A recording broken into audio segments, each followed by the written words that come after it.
codes. Please scan and register to win. We are going to have a few door prizes given away today from some of our wonderful sponsors. If you haven't gone to visit all of our sponsors, we will have a break after the first hour, and you guys can go and visit them and all the wonderful things. We're very grateful for them and making today possible. But Mario Victorica, come on up. Oh no, he's giving me the hold on fingers. Woo!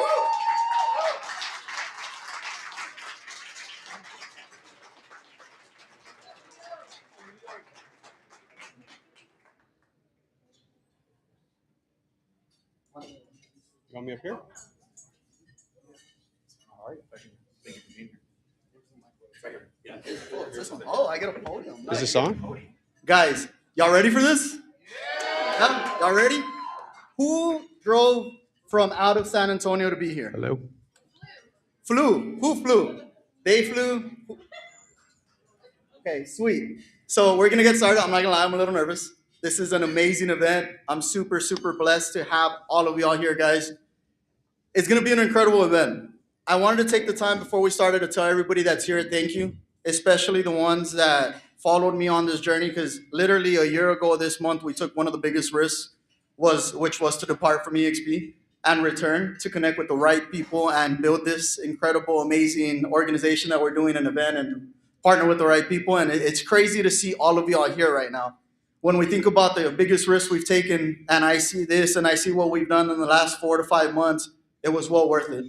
And guys, I'm so excited to welcome our speakers here, to have our CEO, Leo, here.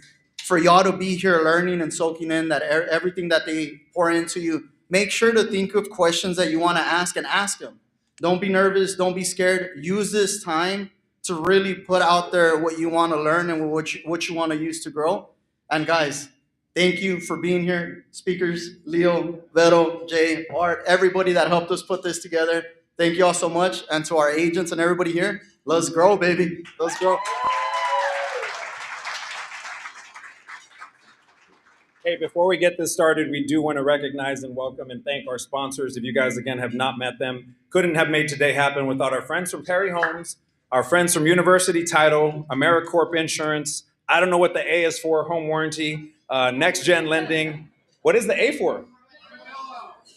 Armadillo? Armadillo, okay. Next Gen Lending, Providence Title, My Insurance Group, Home Warranty of America, and Direct Rate. Can we put our hands together and thank all of our sponsors for making today happen? Yes. Super honored and grateful to get to be here with you guys today. Today's session is called Leaders Who Build Leaders. And when you guys talk about the future of real estate, we're talking about leadership that understands both agent and architecture. Business is architecture, right? Mr. Leo Pareja didn't inherit a seat at the table. He earned it by building, leading, and scaling at the highest levels. As CEO of eXp Realty, Leo represents a new era of leadership, agent first, innovation driven, and unapologetically bold about where this industry is headed. If you want to know where real estate is going next, this is one of the people shaping that direction. Ladies and gentlemen, please welcome our CEO, Mr. Leo Pareja. Good morning. Is this on? Can you guys hear me? Is this on? Yeah. Buenos dias. Buenos dias. I love Texas. Yeah, thank you for being here, man. We're so excited. You're not allowed to ask questions because we have an agenda and we got to stick to it. So give me weird looks later. But we do have some questions for Leo. And please, yes, ask away questions as we go through this. We wanted to talk initially here about the first question is around what actually moves the needle. And again, if you guys don't know Leo, go look up some stuff. Okay, I don't know where you've been living. But we wanted to ask you, Leo, if you had to strip away everything that you've learned over your career and point to one habit or discipline that most directly changed your trajectory in real estate, what would it be? Reps. Reps. Reps. Tell us. Winning is actually not giving up. It's so basic, right? If you take real estate specifically, the attrition ratio is through the roof. 66% failure rate in the first 12 months. 5 years, it's a 90% failure rate. Have you ever experienced that realtors only come in two flavors? I just got my license, or I've been doing it as long as the three of us, right? And that's it. Like, I was running around with Jay when we were like 23, going to Matt Wagner events, who's coming this afternoon to hang out with us, to figure out how we were doing. And back then, we were the little kids in the room chasing Curtis Johnson around, trying to figure out how it's done. And the craziest, and you can actually find these statistics on everything, like college graduation rates. Like most people wash out freshman year, and like a small percentage make it to their senior year. The most fascinating thing about entrepreneurship is, first of all, you take this leap that is terrifying. And how many of you read The E-Myth Revisited by Michael Gerber? Raise your hands. Hi. Not enough. All of you go read that book. E-Myth by Michael Gerber. I think it's the entrepreneurship Bible.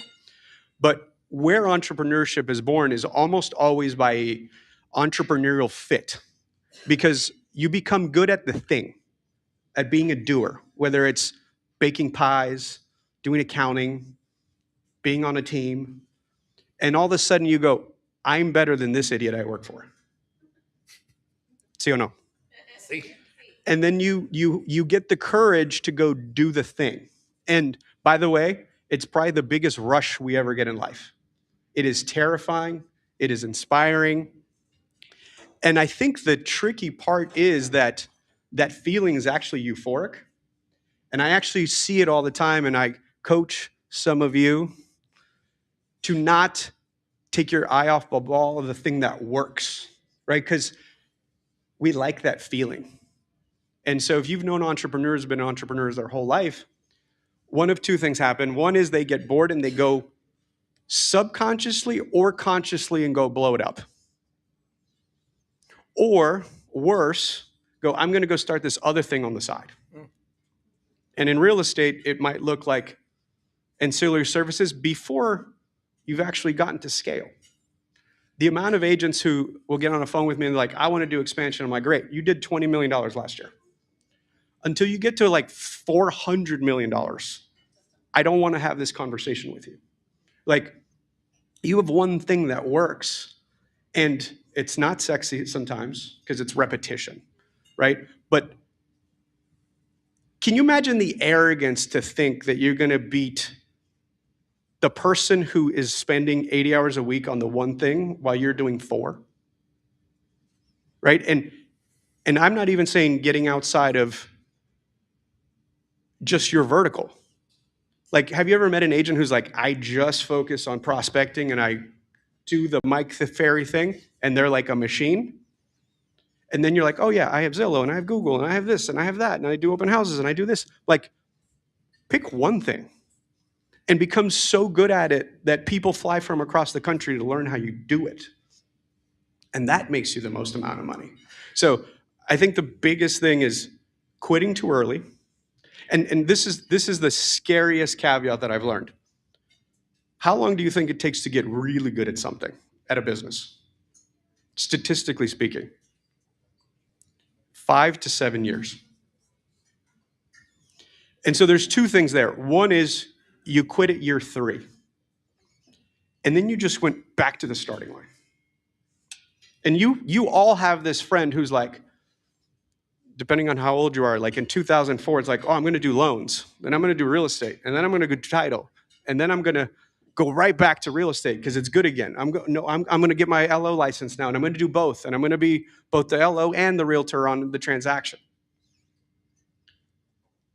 I would obsess and become really good at that thing. Like, I would argue that I haven't sold a house in 11 years, and I think I can beat most of you head-to-head on a listing appointment today if you set the appointment. Because I've memorized every single objection that a human being could have in selling a house if they're ready, willing, and able. Most of you don't pre-qualify well enough. And by the way, that skill set that I got incredibly good at translated really well to attraction. And by the way, it also translated really well when I sold hard money loans. And it worked really, really well when I sold enterprise software to your MLS, right? Because it was ready, willing, and able. Do I have all the decision makers sitting with me at the kitchen table? Like, the worst thing you guys do is get the lead, set the appointment, and then sell the husband or the wife without the husband or the wife at the table, right? Or you paid attention to the wrong one the entire time and didn't actually present value to both parties. I can keep going on that thread, but No, you, man, you, I you got love more that. You want to questions. switch mics so that you get a better reception over here? Because cut out a little bit on you. Here you go. Does anybody have questions? Check, check, check, check.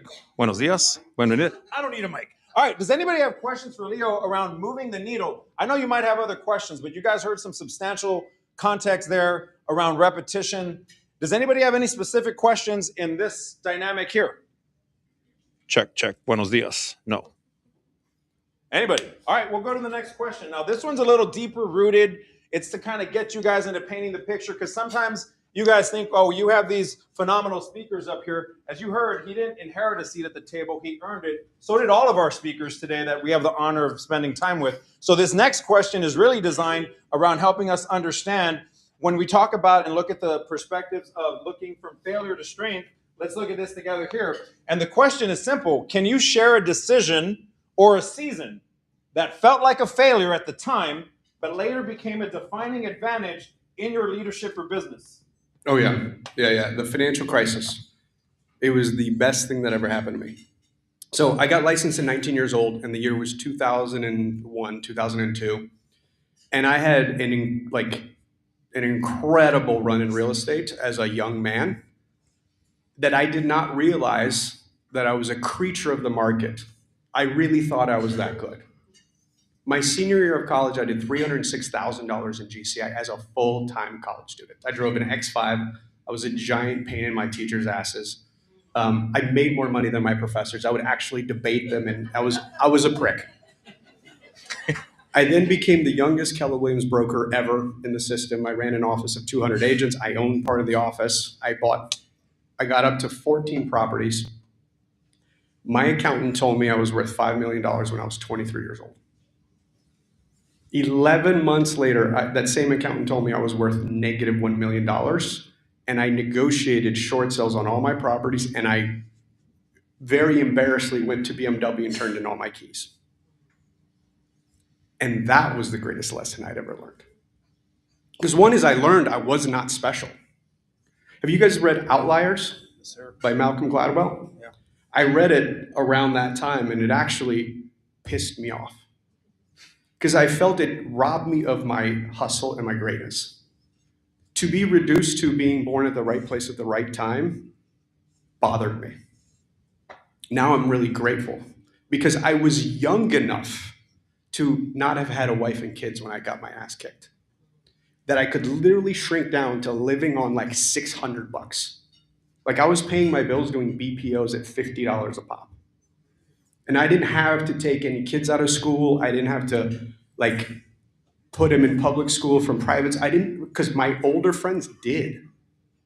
And so I was able to shrink down much faster than everybody else. And I literally lived on like $2,000 a month total, right? Not just for like renting a room for my friend for a while. And I became a student of data. That's when I became obsessed with if you listen to Tony Robbins, one of the most important skills as an entrepreneur is pattern recognition. And I think some of you accuse me of having a crystal ball. I do not. I just read a lot. And I look at stuff, and then I try to find a parallel that's happened before. Or I look at an adjacent industry that can give me a clue. By the way, I only need to be ahead of the market by 6 to 12 months. Because I normally can spot the trend, and I obsess with what I call directionally accurate. And if something is directionally accurate, I can just bet in that general direction, and I tend to win more than others. And so what was arguably the most traumatic thing became the greatest gift because it rewired my DNA. It was like, I actually prescribe to a theory that I talk about all the time, which is I'm remarkably average. I'm 170 pounds. I'm a 43-year-old married guy with a beard. There's 80 million men. Like, look around. Uno, dos, tres, cuatro. Right? Like, I'm remarkably average. And sometimes you guys think I'm being, like, funny about it. But then I also think about that in every group that I exist in. So, for example, I am obsessed with AI optimization of everything we do. I actually don't even tell you how much I am because it would scare you. Not because I want to get faster, stronger, better from a profit standpoint is that I know that every other CEO of a company with the size resources I have is also as well. And I am doing it out of pure survival of the fittest. If you thought of it, just assume you're not that smart. And somebody else is also doing it. Man, I love that. So I was going to ask you, I'm writing down questions, and we'll open it up here in a second too. From your experience and throughout all the years, how common would you say the struggle in the real estate industry is for agents that you've coached or collaborated with or had experiences with over the years? Ask it differently. I'm not following. How many agents in this room do you think have struggled or will struggle if they want to go on the path to true greatness? No, wrong question. Humans struggle. Right? Like, we overcomplicate it. Like, we're an emotional bag of liquid with all the same traumas. My mommy didn't hold me enough. I'm too tall, I'm too short, I'm too young, I'm too old. I'm not smart enough, I'm not good enough. And we're all just dealing with our shit while trying to interact with other people full of their own shit. And so all of it comes down to being able to control that little voice inside your head that's talking to you in a very derogatory way at all. Like, most of you would throw hands at someone if they spoke to you the way you speak to yourself. So the question you're asking is just like, can you control the words you use with yourself and have the discipline to do the shit you don't want to do every single day? Anybody have questions for Leo around failure turning into strength? Anything personally that you want to share, that you want to open up with, that you want to ask? I'm the only Group one. therapy. I'm not charging right now. Yeah. In English, please. So, Leo, whenever, I guess what I want to know is, you personally, what is the one thing that you use for motivation when you were or when you're... We are all going to die. Hey, that's the next question. I go there a lot. I'm not joking. Did it kill you? It's a rhetorical question because you're still here. When we are on our deathbed and we look back, 99% of the stuff will have been irrelevant. And do this exercise. Like, think of something, again, absent of like losing a loved one or horrible abuse that exists in the world. But most things that you actually lose sleep at night that happened to you 8 years ago. Like, it's trivial to you now. Like, there was a dude who punked me on $750,000 when I was like 27 years old, and I had some bad thoughts. I can barely remember his last name today. Like, I have to pause and go, well, yeah, that was his name. Right? And this is a crazy thought. In 100 years, everyone you knew will have died, and no one will remember you were here. So, do the thing. Just, who gives a shit? Like, enjoy the ride. You got one. Woo! I love that. Woo! Good question. I love that. The next question we're going to jump into with Leo is a little bit about the market, right? So again, a lot of you guys are always talking about blaming the market, having different concepts, and he dove off a little bit into it. But the question is, in shifting markets, some agents grow while others disappear. What separates those two groups? I loved how you touched on it in their thinking, behavior, and or strategy. Again, it all goes to mindset to me, right? In 2009, I used to say to my team, we are not participating in the downturn. And we were like the number one in our market in the country. Every opportunity, so statistically, downturns create 7 times more millionaires than good markets, right? Like, raise your hand if you're selling homes in 2021. Like, you had to compete with everyone's stupid third cousin nephew who got a license. See or no? Is that happening right now? No. Right? Redfin just said the average discount to list was 7.8%, like in the last quarter or something like that. Like, you better be able to articulate your value. You better actually know how to market a house. Like, I won't embarrass anybody, but if I were to call on you and I want to hear your listing presentation and what do you do different than everybody else, can you all articulate that if I were to hand you the microphone right now? Yep. I would want 100% of your hands to go up. But I'm not going to do that because I know some of you are like, oh shit, he's talking to me. A lot of you, your listing presentation are the 3 Ps. You know what they are? Put in the MLS, put a sign in the ground, and pray.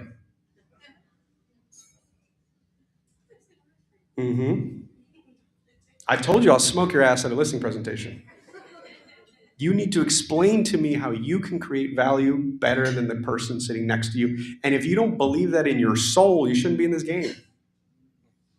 Like what I internalized really early on is I didn't want a friend or family member to not receive the level of service I could give them. Because I think they would have lost equity and or an opportunity.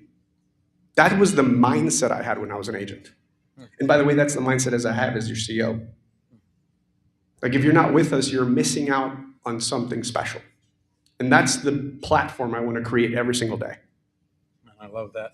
Anybody have some questions around, thinking, behavior, strategies when it comes to, you all heard and you all agreed, right? Things are different now than they were in 2021 when everybody was just falling out of the sky. Anybody have questions around this for Leo? Yes, ma'am. What kind of articles or where do you get a lot of your data to be able to be 6 to 12 months ahead of the game? So one is to understand the macro and the micro, because we live in an information overload world. So what is happening right now is your customers in San Antonio are reading national headlines. There's always a disconnect. So like right now, there's a lot of articles. I get calls from news who want me to talk about Southwest Florida. Like Naples and Coral Springs and Cape Coral, they're down year over year over 11% in purchase price. Like full on double-digit depreciation.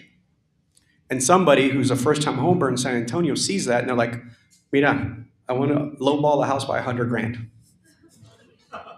Yeah, that's not the same, right? So your job is to distill information, right? There are jobs that are coming back as their interpreters of information overload. Like the travel agent disappeared because of Orbitz and Travelocity. That's one of the fastest growing businesses now, where people are like, there's just so much information. I need an expert to distill it and hold my hand. So what I would implore all of you to do, if you're focusing on listings and buyers, is to actually be able to can you articulate what the inventory absorption rate is? Right? Like if you're in a subdivision and there's 23 listings available, you need to be able to explain to the seller that on average, only 2 of them are selling a month. Right? And if you want to, I just explained to you the comps are 349.9, and if you want to start at 375, we're not going to ever sell the house. You're going to sell the other house priced at 349 because you just made wait, these are the same? Cool, let's go with the one for 349. But psychologically, seller's like, well, let's try it. Well, what you're doing is selling the 349 house. If you're serious about this, we probably need to be at 325 right now. Because the buyers don't have to negotiate. The buyers don't have to do anything other than show up with their bags. And so I would obsess with as much local information, the news, like economic data reports. One of the most effective things I've witnessed agents do is become the local interpreter of that information. Like do a short form YouTube thing and then chop it up into social and be like, San Antonio just passed a new zoning rule on ADUs. Comment details and I'll send you the interpretation. And by the way, the interpretation is take the report from the zoning agency and throw it into GPT and say, make this consumable for a consumer. Translate what this means. Right? And as you get really good at that, you may find out, like Kyle Whistle with us just shared on a mastermind the other day that he found a neighborhood that got rezoned that you could put multifamily on single family lots. And if the comps are like 800,000, he can actually sell them for 1.2. Like, can you imagine calling a seller and be like, hey, Zillow says your house is worth 800,000, but I can get you 1.2 million bucks, and I have 3 investors ready to go.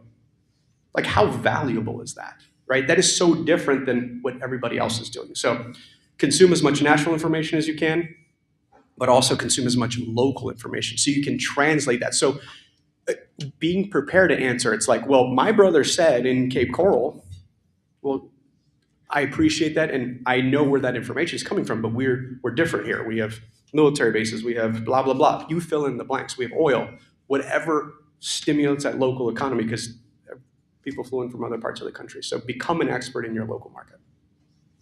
I love that. Good question, Giovanni. Thank you. Anybody else have questions for Leo around proofing questions around market shifts, dynamics? Yes, sir. You said you like recognizing patterns. What's the pattern you're seeing play out in the next 6 to 12 months? The one you guys all need to be obsessed with is getting as curious and fluid about AI as possible. And I think it's like blah, blah, blah. Like you hear it everywhere, but like apply to all the parts that you hadn't thought of. So in my lifetime, and I'm going to talk about this later on at a mastermind today, but like someone just used the word polymath with me for the first time, and I didn't know what it was, which is the previous version of that was Renaissance man, right? Like there is the famous saying, a jack of all trades is a master of none. Do you guys know the rest of the sentence? A jack of all trades is a master of none, but it's better than a master of one. To be widely versed in a lot of things is good, right? And if you look at history, it was actually celebrated. Think of the greatest polymaths in the history of the world. Leonardo da Vinci, Thomas Jefferson, Teddy Roosevelt.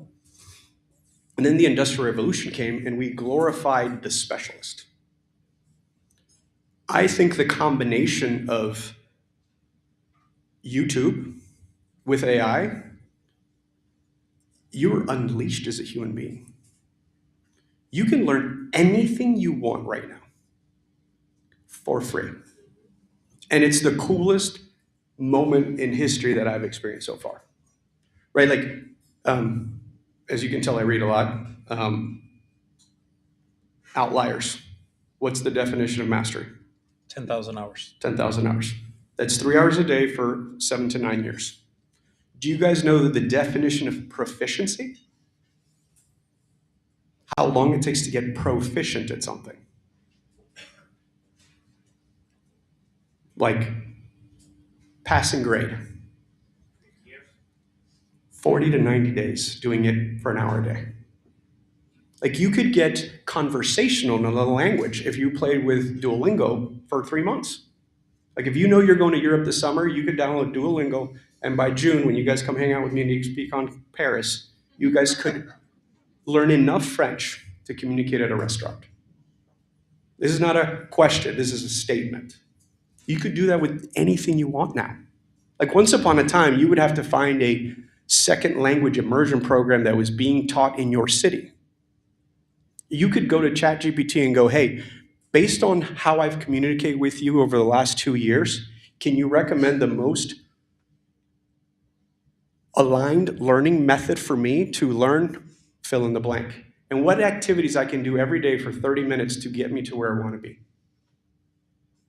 Like any of you who've been struggling to do anything that you fall apart on, like you can build a custom project inside of a GPT or Claude or whichever your favorite robot you like to tell all your secrets to, and it can hold you accountable in a way that nothing that, like I have a health one that I built where I uploaded my blood work. And I say, help me eat for my high LDLs and my low HDLs while maintaining me in fat loss. And I literally take pictures and said, is this okay? They go, not for you, homie. That's not on the fly list, right? Like for someone who wants to be in ketosis is fine, but you have high LDLs and low HDLs. And then you can actually ask why. Because once you can understand the concept, so I think we're living through a phenomenal moment in history. And so I would implore you to treat it like a co-pilot, right? If this was 10 years ago and I was telling you guys about information and data, I would be saying that information is the new oil. I actually had it on a slide once upon a time. Information is now ubiquitous. All of you can look up anything like that. I think you need to pivot towards, if you're in real estate, it's attention. Like you all need to be building personal brands. But you now have this companion and a robot that can coach you in just about anything you want. And you can literally say, how do I do this? Find me the best rated YouTube video that explains to it based on how you think I learn. And show me that video. Give me a link to that video. Like I was making a recipe for this delicious cottage cheese-based cheesecake. It was actually, like, Ariana could not believe it didn't have sugar in it. And she said, like, I want this in a cute little jar with a lid on it. And I said, hey, give me a link from Amazon for a portion of what you just described to me. And he was like, okay, cool. And I just clicked the button and I got the cute little thing she wanted to put it in. Like, and think about that we're just shrinking time. If we're all gonna die, and I have a limited amount of time to have fun, enjoy, learn, grow, this thing makes me go faster, stronger, better. And that's the one thing I cannot create more of. Oh, that was great. I love that. Awesome. Thank you. Great question, guys. We're going to jump into this identity shift question, which Leo's been touching on, speaking life and love over, but we're going to get a little deeper with it here. So the question is, he's talking about the mindset of like, man, I'm going to die one day, right? So when it comes to looking at the dynamics for someone who wants to move from, man, I'm the top agent in my office, I'm always number one, I want to actually be a leader. Like, what happens when that shift doesn't occur? And tell us a little bit about what you've experienced with it. So I would ask you, why? Why do you want that thing? Right? So I talk about this a lot. I believe there are seasons to life. And again, you hear a lot of other speakers talk about it. Who's 20-something years old? Raise your hand really high.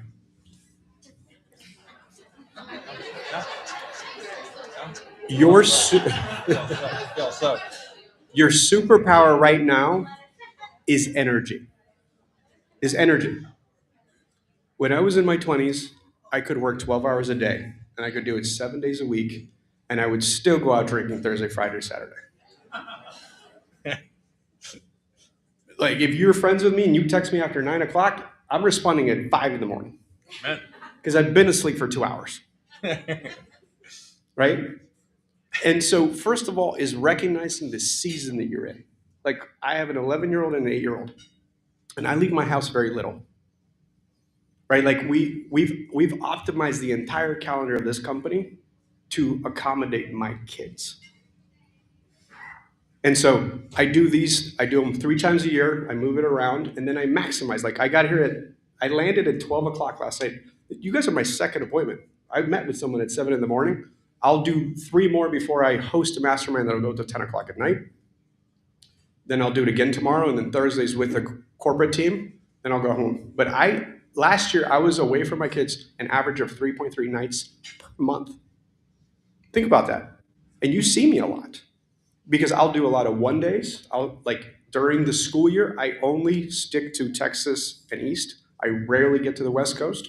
And in the summer, we spend a lot of time in Europe with our agents, but then I spend a bunch of time in California. And then the California agents know, like, now I'm yours. Now you guys get me for a couple of weeks and I'll do a bunch of events in person. So the question I would ask you is, what season of life are you in? Right? When you have no dependence and you're not gonna hurt anyone, you better work your ass off.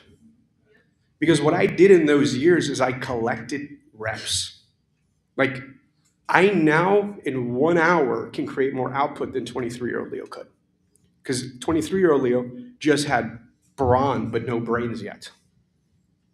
Same IQ, I just hadn't lived enough. So now my ability to recognize a pattern is like, in 24 years, I've seen something similar, so I know how to say yes or no very quickly. And so to that point, I would always go to the why. Why are you, like, when Glenn tried to convince me to join him, I said, I don't want to travel. And you want me to run your company, and I think that involves traveling. And he goes, you need to go to EXPCon, and you got to do maybe the Inman New York. And outside of that, then you get to say yes or no to everything. Right? So I feel that I'm more available to you guys than other CEOs. And I have a yes policy. If you DM me, I'll refer you to Andrea, who's here, and she will put you on my calendar when I'm available. So it's not if, it's just when. Sometimes it's like 3 weeks out, 4 weeks out. But I will do 14 appointments per day when I'm home. I start at 9:30 after I wake up, go to the gym, make my kids breakfast and take them to school, because that's how I fill my cup. And then I'll go hard till about 4:45, and I take my son to jiu-jitsu, my daughter to singing. And I do that every single day I'm home. And that gives me the energy to do this sustainably for a long period of time. And I think most people don't know the why. Like, and you don't have to confess it in public. Is it for your ego? And by the way, that's okay as long as you're aware of the why. But like, to me, the biggest bunch of bullshit is when you say you're doing it for something and it's the opposite, right? Like, oh, I'm doing it for my people or I'm doing it for my kids. Then show up to their fucking games. Dude, I do not have dinner with anyone in Miami, period. If you fly to Miami, I don't give a shit who you are. We're not having dinner. I will have breakfast with you after I've dropped the kids off at school. I will have lunch with you. I am very, very available. But these things are non-negotiable to me. And by the way, in a different season, if my kids were in college, Ariana and I were just talking about this the night before. I think we would have a tiny condo in Brickell, and I would be nomadic. And I would just go from city to city every other 2 to 4 weeks. And it would be a blast. But I'm not willing to trade that in this season. And so the question you need to ask is, what are you doing it for? Like, just you and your thoughts. Be honest with because if you can't tell yourself the truth, there's a bigger problem.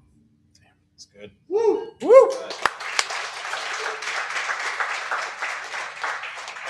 Anybody have questions for Leo in this context? Because we are going to dive a little bit deeper into like this whole confidence under pressure here next. But anybody have anything here specific that they'd want to ask?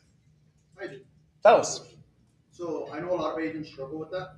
I personally did struggle with it a lot. And We've talked about it. We've talked about it. You told me to find the joy in what I want to do. And since then, my mindset has changed a lot. And I clock out and I go to my family at 4:30. I guess what advice can you give? Because as soon as I heard it from you, my mindset changed. I took action and I changed it because my why is my family. And how do you feel? I feel amazing. I feel amazing because going back to the why do we do it? Why have we been doing all this? Why do we do what we do?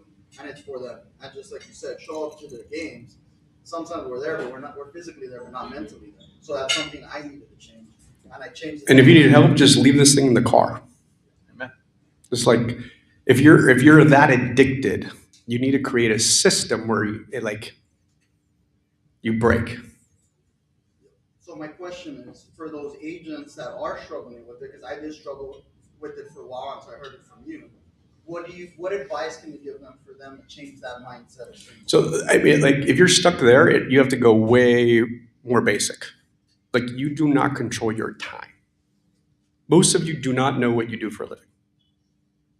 Again, if you need like shock therapy, like reset, it's an exercise that I advise people do all the time. I tell you to do it like once a year, is for a Monday through Sunday, from the time you wake up to the time you go to bed, write down everything you do in 10-minute increments. And you will find out what you do for a living.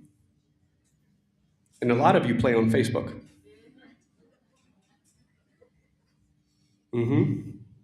And there's a difference between playing and creating content and engaging with your database.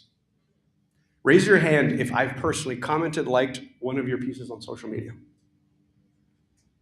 You two better raise your goddamn hands. Think about that. Do you see how many hands went up? What percentage of the room went up? No, it's not. Like, I'm old enough where I used to send mailers from my Brian Buffini box out of my top producer. Let's go. Yeah, I'm that old. And like, I had to hope that Brian came up with some good shit that was not a waste of people's time. You literally just have to be connected to the people who like and trust you and just be a human being. That's amazing. Congratulations. I'm so proud. Oh my God, your kid's so big. I barely recognize him from when I put him in the home. That's it. Do not debate somebody or Bad Bunny or was a good show, you pendejos. Seriously, create a little bit of content that expresses your confidence as a professional and be human. Raise your hand if you follow me on social. Do you know that I'm a father? Yep. Do you know I'm a husband? Yep. Did I have to tell you before this talk? No, because I share myself. But do you know I'm a competent executive and I'm a thought leader? That is by design. I'm choosing to show you that. And I'm showing you enough of me as a human being so you don't think of me as a robot. Do you guys think of me as like this executive that's detached from society? Like, do you think of me as an ivory tower, publicly traded company CEO? Nope. Nope. It's different. Right? He shows up in a blue blazer and the Patagonia douchebag uniform, and he's not wearing a hat. And I speak their language. Right? And you guys do the same. Right? Would you speak a little bit differently if you're in front of a developer who could give you 50 listings? Right? You guys don't know what you do all day. And if you become intentional about it, you get like 10x return. Right? Like, I've come to the conclusion I've officially ran out of time. I cannot do 83,000 one-on-ones. I would love to, but the way I do it is if I leave my house, Rich is with me at all times. Do you see this? This hour is impactful one to many, but we will also, you will see clips of this on the internet for the next 60 days, right? You'll notice that I have the same outfit on for like 2 months. Because every time we leave the house, Rich flies with me and I appreciate that he meets me and and the coolest stuff is the shit that I didn't know was gonna come out of my mouth.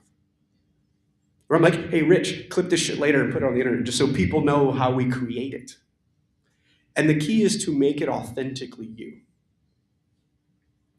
Like 3 years ago when Sharon showed up, he stressed me the hell out. I was like, this dude is a beast. And I had the realization I could never beat Sharon at being Sharon, but I could smoke him at being Leo. Right? And he could never beat me at being me. And so you just need to capture the part, because like there's something about you that appeals to a multiple back to the like we're remarkably average. There is something about each and every one of you that connects with people in a way I can never connect with them. Because they like and trust you. They see themselves in you. Like she did it, I can do it too. Leo talked about some good things there, identifying like what season you're in. So the next question really kind of keeps pouring into that, right? When everything feels urgent, let's say an agent can actually identify what season they're in. Maybe they're young and don't have kids or empty nesters.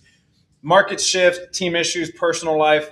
What advice would you dispense to them on like how do they decide what they personally give focus and attention to? Dollar productive activities. Tell them again one more time. Dollar productive activities. Like, the other thing that's interesting is people think my life is like remarkably different than it was when I was selling houses. It's not. I create a lead at the top of the funnel. I nurture it. I convert it. I have lots of conversations. I build rapport and I close. Nothing's changed in 24 years of being an entrepreneur. Right? Like the coolest part about this is we're all just a tribal species of monkeys that like other human beings. And you go around in life deciding if you're the tribe and you're like-minded and you're going to do business with them, whether it's like collaborating or consumer to vendor relationship. It's that simple. That's a great question. Does anybody have something they want to ask? He said dollar producing activities. Yeah, Ryan Oberhammy. A little question about maybe what you mentioned a second ago, more about the personal of being a realtor. We often want to connect, who we are as a person with our business. How do we maintain that mental when things start going forward, where we start taking things personally, yet maintaining the professional mindset that we need? How do we have a healthy balance? That's a really good question. There's Ryan. a couple ways to answer that. Hey, ChatGPT.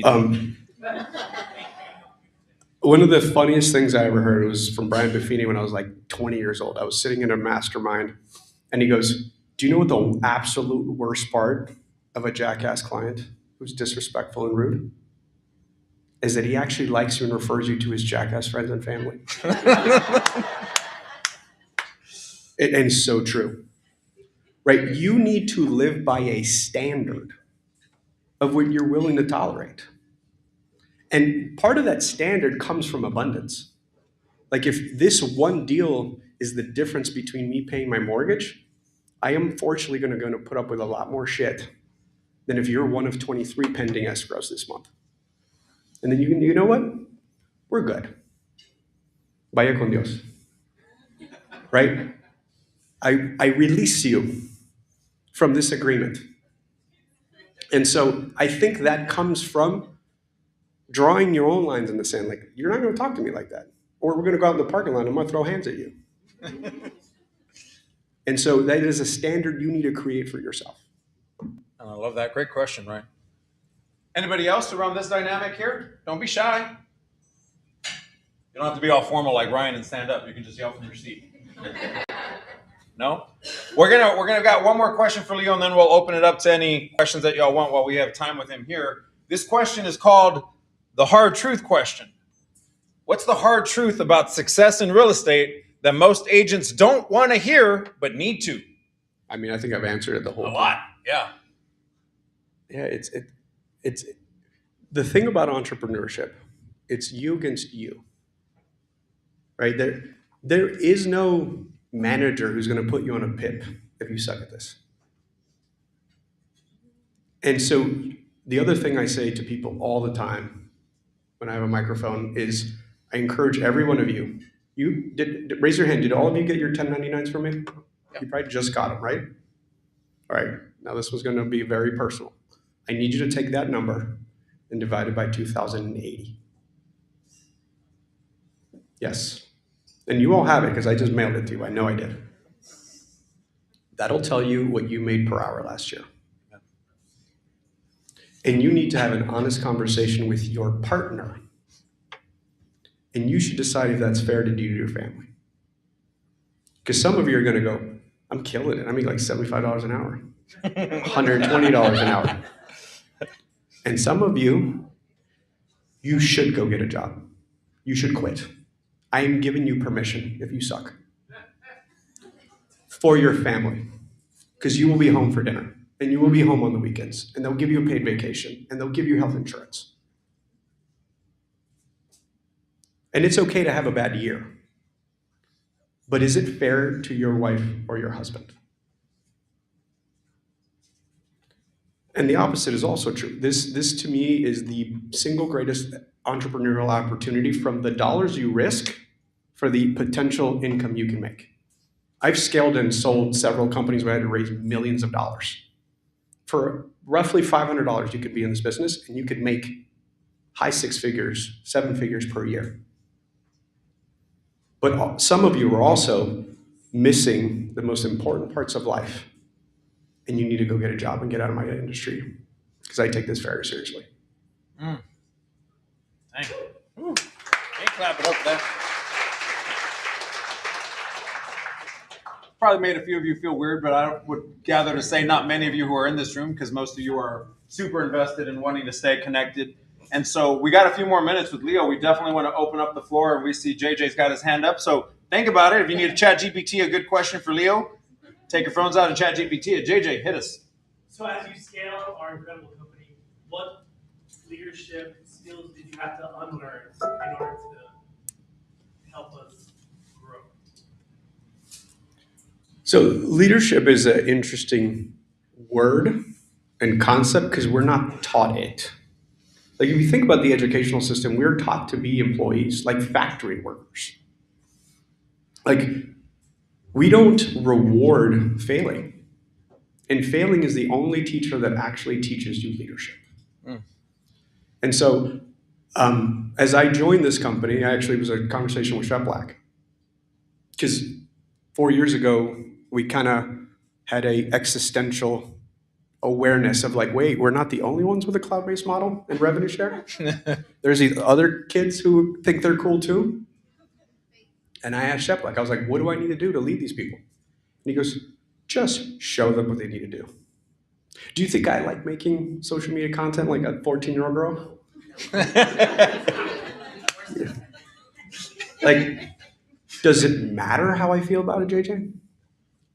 right? I was like, I'm going to go show you what you all need to do every day. Because the next time one of you goes, well, I don't have to, bullshit. I have time and I run a public company. My definition of leadership is demonstration. There's not a single thing I expect the leaders that I keep pointing to do that I don't demonstrate for you every single day, probably at higher volume than you would do it at. And so I think there's a big difference between managing, right? Again, most of us were never taught how to lead. You were good at a thing, let's say if you're at a job and you were the best waiter, and they're like, now you're the manager and you don't know shit about managing. And so I think it's being willing to show your people what it is you want them to do, and being able to do it at a high level, demonstrate competence. And so I always go back to that. Like, if I don't know, I go try to hire the smartest people I can. Right? Like, I'm extremely proud that this company is not about me. Like, we have an incredibly deep bench of super smart people. And you get out of the way. Right? Glenn described to me that this company is an experiment in distributed leadership. So if you look at our competitors, they have like presidents of the West and vice presidents and regional presidents, and they have this whole hierarchy that then recruit and big signing bonuses and negotiate contracts. Glenn just took that money and gave it to the people who helped build the company. And it's on you guys to be highly entrepreneurial. Like, think about this event put on by Mario. It was at a very nice venue with a lot of people and high value production value. Like, this doesn't happen at a franchise business. And Mario would need to own the region or the offices for it to make sense. And you guys can all make money together, right? So it's an experiment. I don't know that I've seen another business like this. So, but I think in my experience, leadership has come down to demonstration, right? It's like, raise your hand if you're a parent.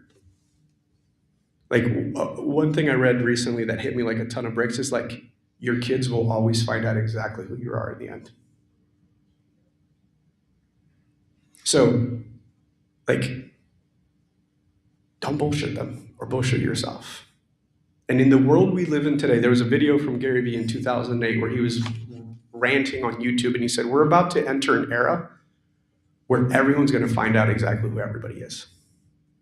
Because everything, like, every time I open my mouth, there's a camera for the last like 10 years.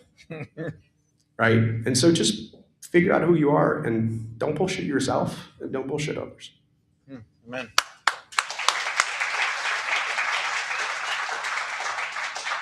We got a few more minutes. Is Giovanni, you got another one you want to fire out? You want to be formal and stand up, or come up here and make it weird?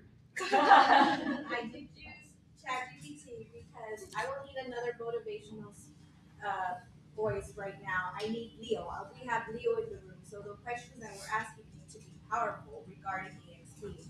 So I didn't know how to bring it out, but I want to know, as real estate consolidates and platforms gain more leverage, where do agents risk losing power? And what is EXP doing structurally to prevent that? It's a great question. GPT. ChatGPT, I like it, Giovanni. So again, philosophically, I believe I'm the antithesis of the other side. We are agent-centric. Like, our entire platform. So I struggle when I sit down with an independent broker that's got like 1,500 agents, because the broker's like, well, what are you going to do for me? And I'm like, I'm actually not the best fit for you. I'm the best fit for your 1,500 agents. And so the driver of that question is to the consolidators that are corporate owned, versus, even though we're one corporate owned entity, I view our system as franchise light, which is a dangerous word because it's heavily regulated by the government. But like, for example, Jay didn't call Glenn and go, hey, I want to buy the Midwest territories and I'm going to sign a 10-year agreement and now I own Region 13. And then Jay would have the ability to then go sell a franchise to Veronica. All of you, the day you hang your license with us, have the opportunity to participate in revenue share if you want to. And so we've created a flywheel that economically compensates folks. And so as companies consolidate, I see the value in the fact that I can buy stuff cheaper. right? I can include more product. I have more buying power. I just spoke at Inman and I actually gave the analogy of the airlines. When we were kids, there was a lot more airlines in this country. When we were kids, there was a lot more health insurance companies in this country. And again, I actually don't attach meaning to most things. I don't think anything is intrinsically good or intrinsically bad. It just is. And the coolest part about it, being a human being is you can decide if you want to participate or not. Right? Like a couple years ago when broker to broker, the whole settlement statement, I was talking all the time. It was fascinating to me because one, nothing really changed. Life went on. But I remember talking to agents who had talked themselves out of the business. We're like, I'm not going to be able to ask for my commission. And they had already decided that. So I believe that there is information and you can consume it and then you can decide, right? So I think there is too much worrying that happens. What if? Well, as we get information, you process it, and then you get to decide if you still want to do this. So I think we will be one of the surviving winners. Like I'll say that I think 3 to 5 years, I think there's only going to be 3 to 5 companies that control 60 to 80% of the US real estate market. And that's never existed before. And again, industries can be fragmented for hundreds of years until they're not. Like in the late 1800s, there was 118 railroads, companies. Now there's Amtrak, right? And technology matures and businesses mature. And again, I'm not ascribing, is that better or worse? I'm just telling you we're going to be one of them.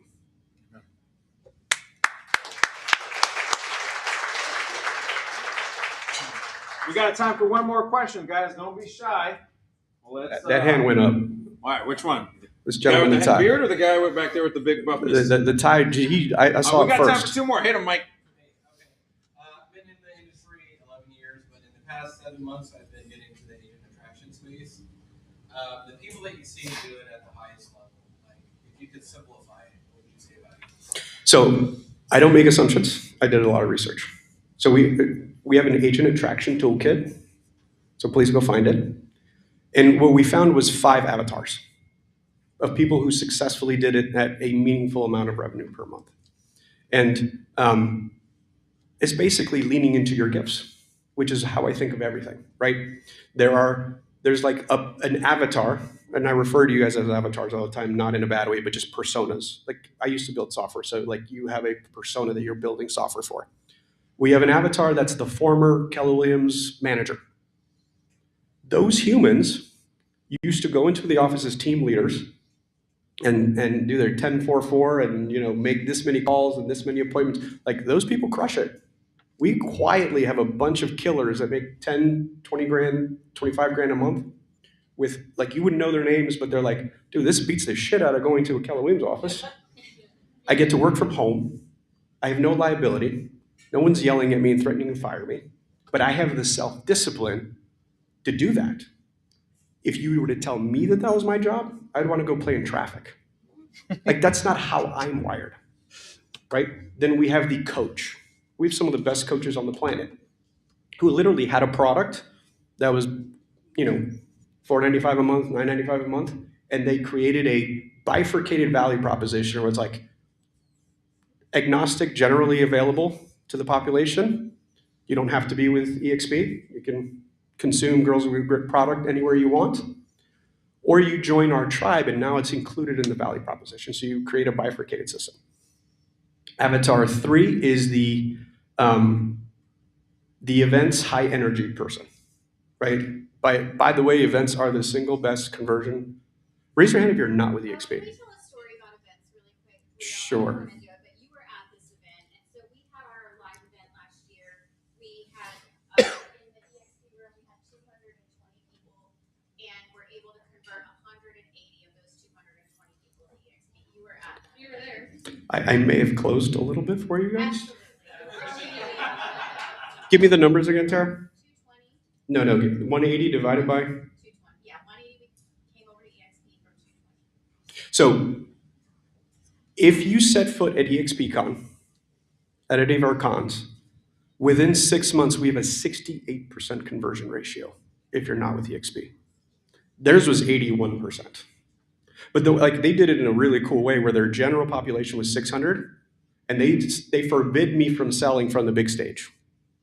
But then there was, if you are curious about, and you want Leo to pitch you, there's a closed door event that is limited, and he was going to hard sell you for now.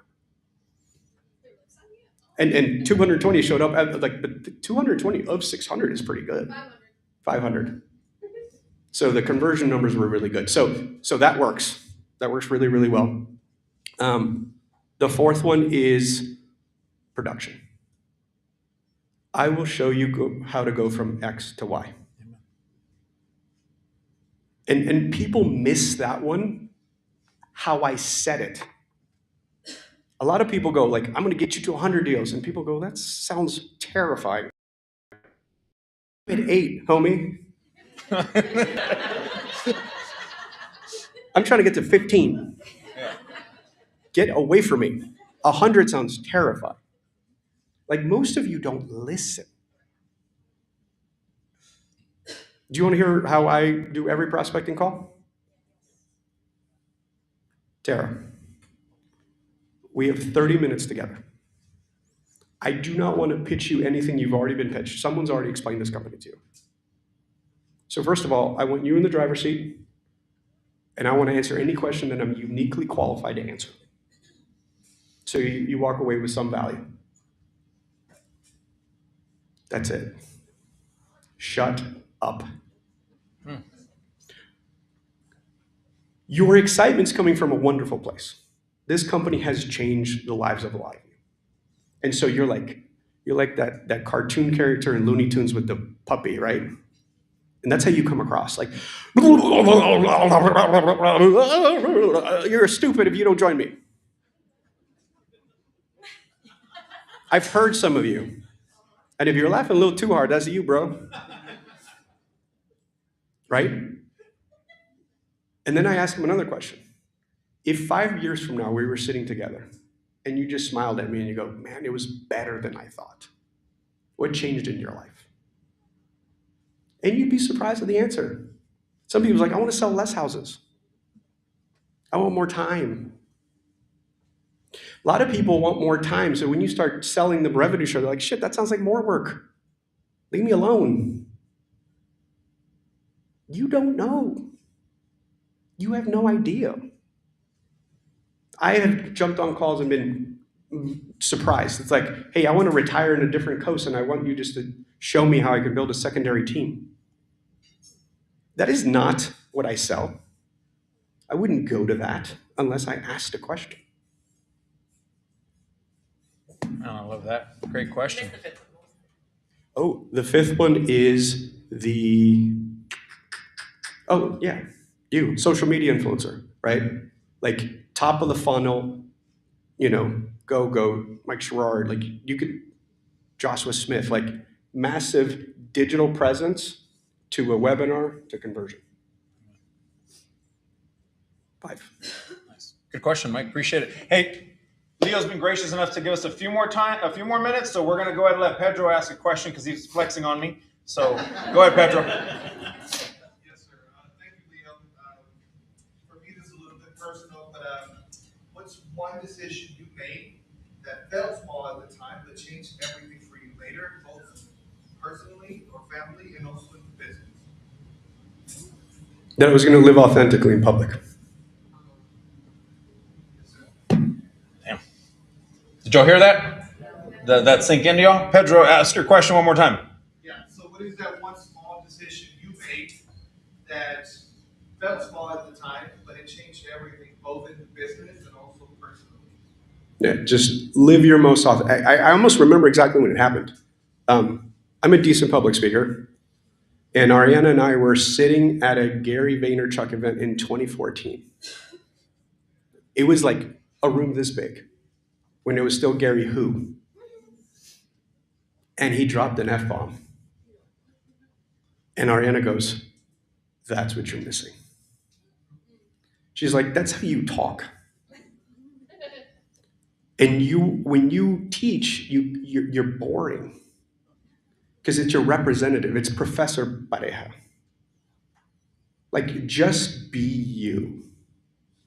And that's when everything changed, right? Do you guys feel more connected to me as a human being because I showed up just like you talk to your friends? Yep. I called you out on some bullshit. I spoke to you like a friend would, right? Do you show up like this for your customers? Like, I think you guys trust me more because I don't come across as some like CEO who's worried about the corporate stock, blah, blah, blah. Amen. Thank you for sharing that, Leo. We got time for a few more. Who's got one over here? Yes, sir. Hi, Edward Perry Homes. So thank you for having us here for this. I'm a builder. My question is just more, or advice, I guess, is how as an industry partner can we kind of merge together and help each other out, or help maybe we're pre-owned versus builders? Is there a difference or advice that you would give them or myself on how to connect better or how we can serve each Yeah, I other? mean, I'm always data driven. Just find your avatar, right? Like I say this a lot. We are not for everybody. Like if you think you're, luxury and you want Class A space and you want, high expensive hard stock, and the receptionist to get you your coffee, go to Sotheby's. I'm also not going to charge you $85.15 forever with a 6% royalty. Like, I'm the home of the entrepreneurial agent, and I'm hyper aware of that. Love that. Good question, Andrew. We got a few minutes for one more. You already asked them, man. Calm down. What about you up here in the front row? So you've given us a lot of great insight today, so thank you for that. But as a new agent, what would be your biggest piece of advice? Join a team. Find a team leader who you want to be like when you grow up. And not just production, as a human being. Join a team. It'll shortcut everything. When you're a brand new agent, your goal is to do 50 deals as fast as humanly possible. Because nothing can teach you stuff until you buy that first washer and dryer because you missed the checkbox. Right? Until someone threatened to take you to court because you didn't explain something correctly. You need reps. I started with reps. I'm going to end with reps. It's just, you need reps. Good question, yeah.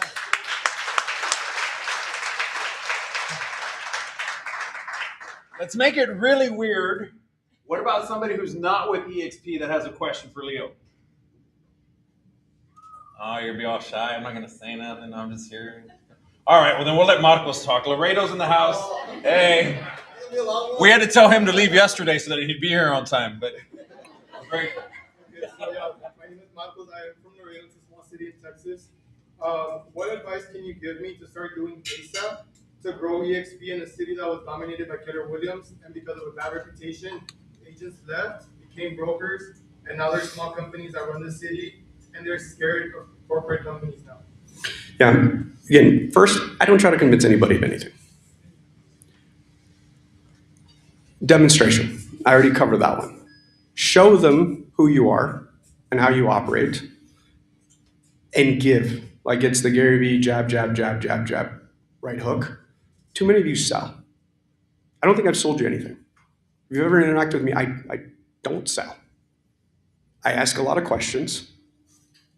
And I genuinely need to believe that being with me is better than not.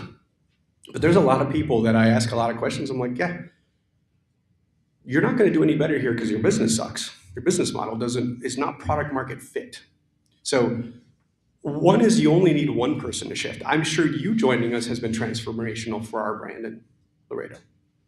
And so as you continue to shine, people will get curious. Around attraction, you know what the most attractive thing is? Production. Like, nobody gets a real estate license to become a recruiter. That's facts. If I can show you how to go from X to Y and couch it like that, where are you at? 50, cool. What do you want to get to? 100. I have 10 real examples I can introduce you to and give you the playbook of what's worked in a similar market like yours. And just lead with value. Question. Do you give yourself a time limit, or you just do it and let it happen? I think one of my superpowers has been that I live in the dichotomy of now and 5 years from now.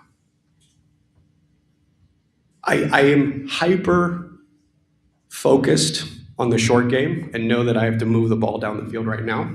But I also have like plans that are 5 years. Like who likes EXP University, right? And fast cap. That took me 4 years to get it to where it's at. But like I wrote it down. I was like, I want this. Cool. How do I do that? I need the guy who built maps. Well, he worked at Century 21, and he had a 1 year non-compete. So I had to wait. I had to convince him to quit. I had to wait for it to expire. Then I could negotiate with him, and he trusted me that I would give, like, I wasn't allowed to negotiate while he was employed. That would have violated his non-compete. And then I was like, cool, now we got to build it from scratch. And so be okay with the long game. Like, human beings grossly overestimate what they can do in one year and grossly underestimate what they can do in 5 or 10 years. Like, I think next month I'll have been here 4 years. I'm getting warmed up. Like, I'm thinking 10 years from now. Right? We will become the single largest brand on the planet while I'm sitting in the seat.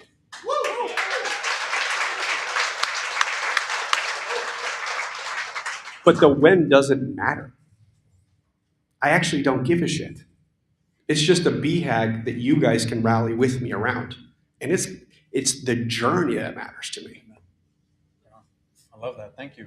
Mario, close us out here as we get this time with Leo. So I have 2 questions. Is that okay? Just one. So then I thought about Andrew, I'm starting to look at you guys funny. for our team leaders. So we went into the team topic, right? What advice can you give to a team leader? Because we do have a lot of team leaders right now that are just starting off. What advice can you give to those team leaders for the next 12 months to the next 5 years on what they're doing? Well, first of all, I would have asked you, should you be a team leader? A lot of you just have a social club.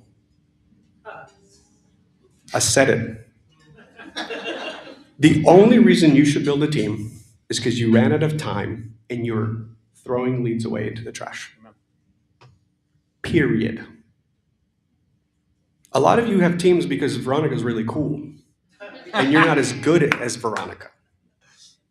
You need to become a beast at converting listings. And when you run out of time, you give your buyers to a buyer's agent. And then when you run out of time, you get a listing partner. Like, a lot of you need to maximize your net income. Our #1 solo agent, her name is Artemisia Boston in Minnesota. That woman sold 224 homes, made $2 million in GCI, netted $1.6 million, and has no team. So I reverse it, be like, do you need a team? I think you need a team when you ran out of time and you're losing money. Other than that, it's ego. Oh, let's follow up. Last question. For our guests here that aren't with EXP, what advice do you give them? So Veronica reminded me, we have an amazing program called Team Leader Academy, where we will teach you all the foundations by studying the top teams. It's the foundation of it is EOS, Entrepreneur Organizational Systems, and we'll give you the playbook of how the best teams in our company run. Love that. Thank you. That last question again. So the last question, for our guests that aren't with EXP, what advice do you give them? Ask yourself, who do you want to be surrounded by? Right? Like, people overcomplicate things. Companies are collections of human beings. Every single day, we're choosing the tribe we're affiliated with. And by the way, I don't use the word family ever with you guys. And it's like, words matter to me. I think it's disingenuous to call company families. Because we all have that primo who I wouldn't let park the car. But if he calls me in the middle of the night, I'm there because I love him. But I won't let him like process commission checks. And so tribes are by choice. Right? I call the corporate team a team. And I want the best player in the position to catch the ball when I throw it, and I want to disproportionately pay them because they're the best at what they do. And if you drop the ball enough times, you don't get to play on my team. I love that. Hey guys, would you guys all join me in putting your hands together? Thank you, Leo, for that. you so much. Guys, what we're gonna do now is we're gonna take a 15-minute break, go around, meet our sponsors. If you guys did not meet our friends, the ladies from Girls with Grits, they're right here in the middle. All girl power, love it. They won't talk to me. But we'll take a 15-minute break, and then we'll come back with our second set of speakers. We're gonna do a quick photo. If anyone wants to get right in the middle here, Leo. And everyone, we're good. You want to get on the chair? Or you can behind? Who's in, guys?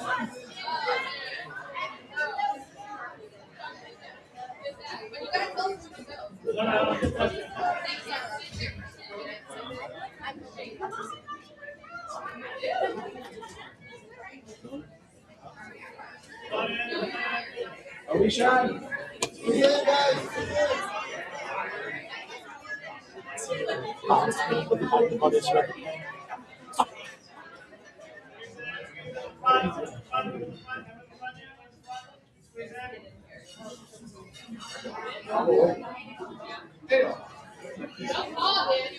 Stand on the table. Testing. Okay. Try and get as big as we can. I'll do a cell phone. All right, here we go. 1, 2, 3. 1, 2, 3. Daniel, Yes. come in. Can you take a picture? Yeah, so we can. All right, here we go. 1, 2, 3. All right. So like 1 million of them. I'm gonna take a break, so help yourself to whatever you need. Let me set the timer back here because I gotta maintain control.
I'm thinking about it. I'm gonna think about it.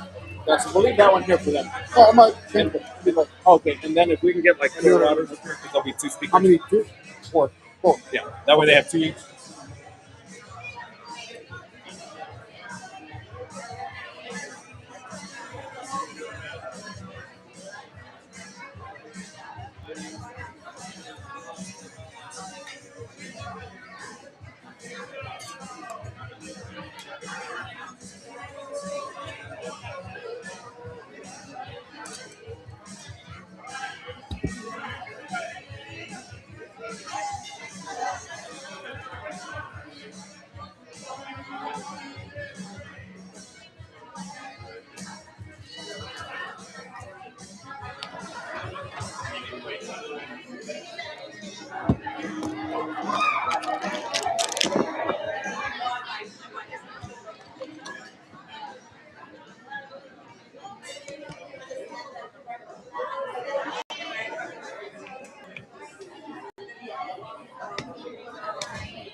Check, check, check, check.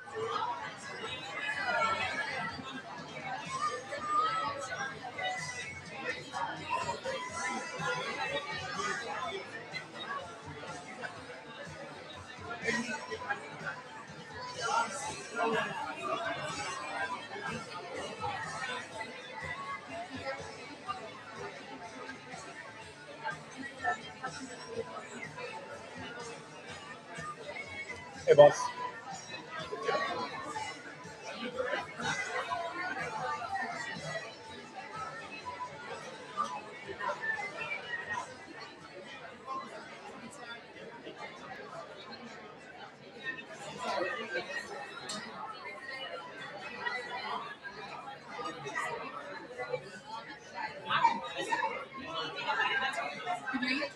I ate a half a muffin. I'm just so excited. I don't know. That was so good.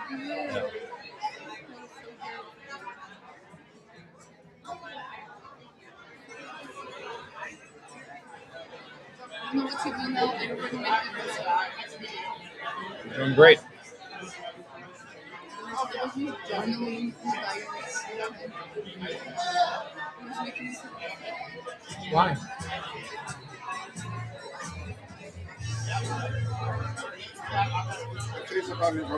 Thank you, sir.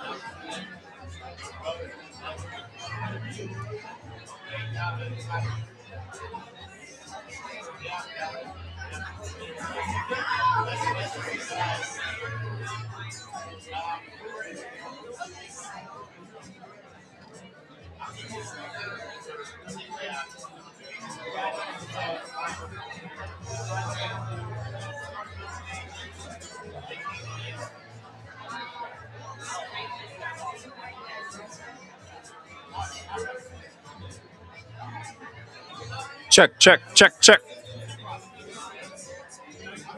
Check, check, 1, 2, check, check.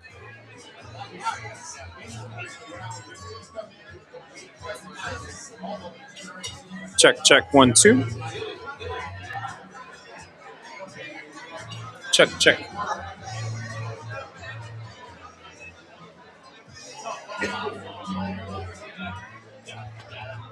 Check, check, 1, 2. Check, check, 1, 2.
Hey guys, we're gonna get the show started back in about 2 minutes. 2 minutes, grab your drinks, grab your food, get to your chairs. We got some more phenomenal partners coming up to speak here shortly. Grab your chairs. We're gonna start in 1 to 2 minutes, roughly.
All right, guys. Hey, 1 minute. Make your way back to your seat.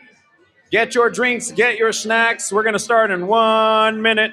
1 minute.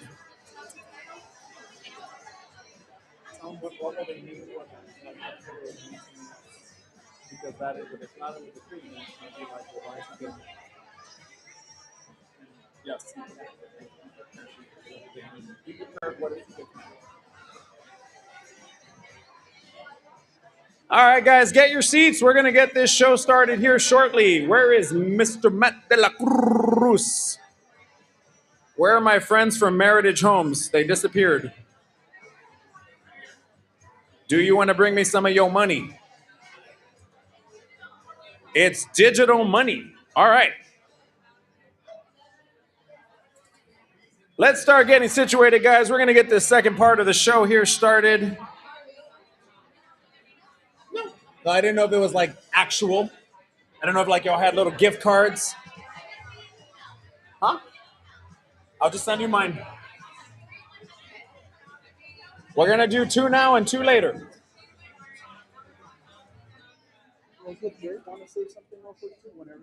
Okay, sounds good. Let me do a giveaway and then we'll do it. All right, guys. Hey, we're going to get this show started here. If you registered earlier, we're going to do our first giveaway. Does anybody want 100 doll hairs? Anybody out there want $100? All right, well, keep your eyes on the screen. $100 will buy you a couple of drinks at the Century Club. 1, maybe 2 if you're lucky. We're going to give away 2 right now and 1 more at the end of the show. Our first winner is Rolando Lopez. Who is Rolando Lopez? Must be present to win. If you're not here, too bad. You're not going to get anything. Is Rolando here? Okay, hey, find the Meritage girls. They're going to send it to you digitally. Apparently, that's a cool thing these days. All right, settle down, guys. We got 1 more here. Let's see who our next winner is going to be. If you guys do want to call her out, Inez did put her name in here 15 times, so we're going to let that slide. All right, Bernadette Martinez, are you in the house? Woo! Bernadette's buying drinks later. See the Meritage girls for your digital gift card. So thank you guys all for being here. As you heard before the break, we have so many amazing people here with us today. We want to introduce our friends, the ladies. If you did not meet them, from Girls with Grit, they wanted to come up. Woo! They wanted to come up and say a few words. If you guys don't know them, use ChatGPT. Yeah, actually, ChatGPT says we're the #1 female real estate coaching company nationwide, which is really cool. So, I'm Jamie. I'm Tara. That's Lauren. She's Lauren. We don't have names anymore. We just go by the Girls of Grit. That's fine. I see a lot of incredible women in here. In fact, quite a few of you came up and said that you were at EXPCon. Introduce yourself to us. Like, please come say hi. Like, we love meeting y'all in person. It's our favorite thing, actually.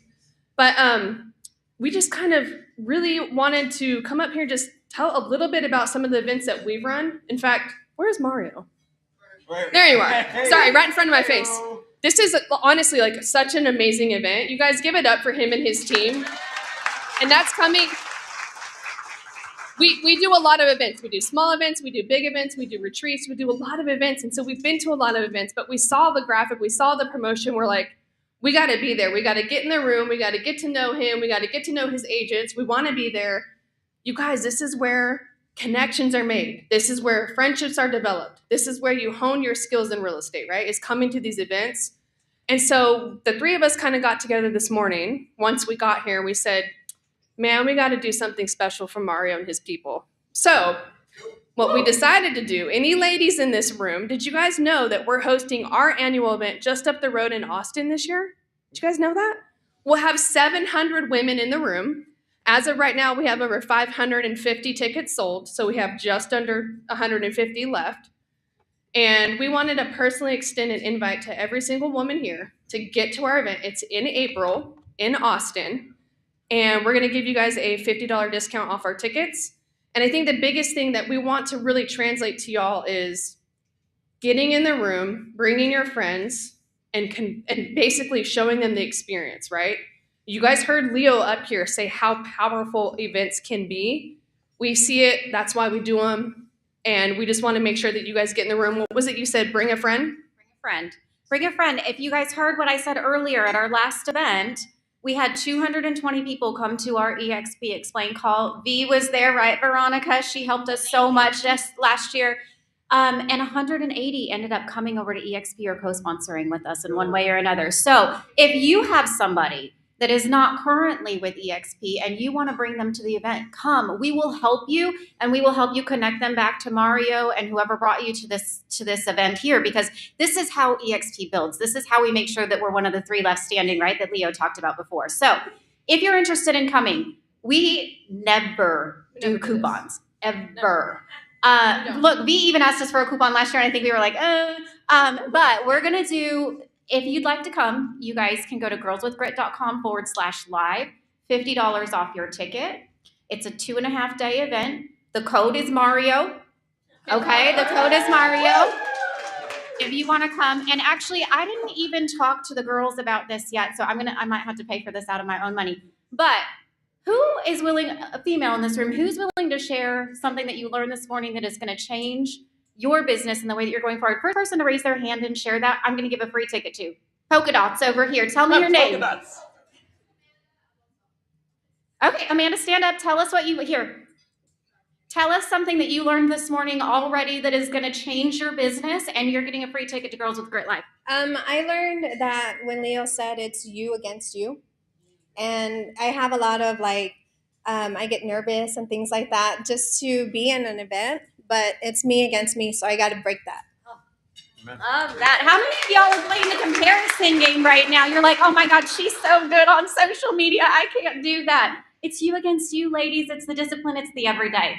So, Yeah, so we just want to extend that invite, and we actually have a free ticket for your wife too. So we want to make sure she's in the room. Lady Leaders is what it's about. In fact, wasn't this event called Leaders Who Build Leaders? So that's what we're going to continue to do. So thank you. Go to girlsofgritlive.com or girlsofgrit.com/live. Use the coupon code Mario. I think the tickets start at $279. So you'll get $50 off that. Is that cool? We want to see you guys there. Thank you. Super Mario. Hey.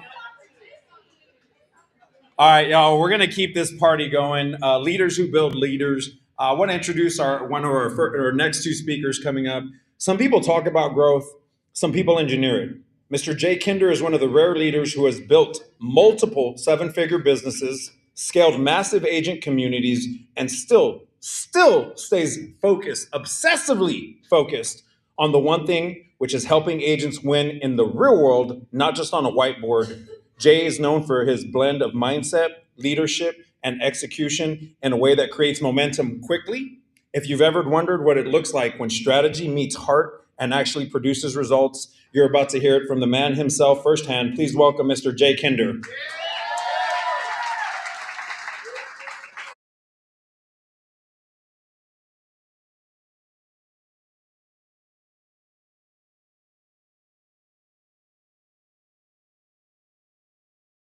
Now, let me just, I'll tell you guys, how many of you are using Funnel Pilot or any of the tools that we've got out here? Right on.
people to talk to.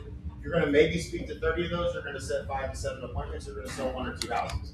That's part of what you guys all have access to. So make sure you get plugged into Funnel Pilot, Funnel Fridays, and let us help build out your systems if you're not doing that.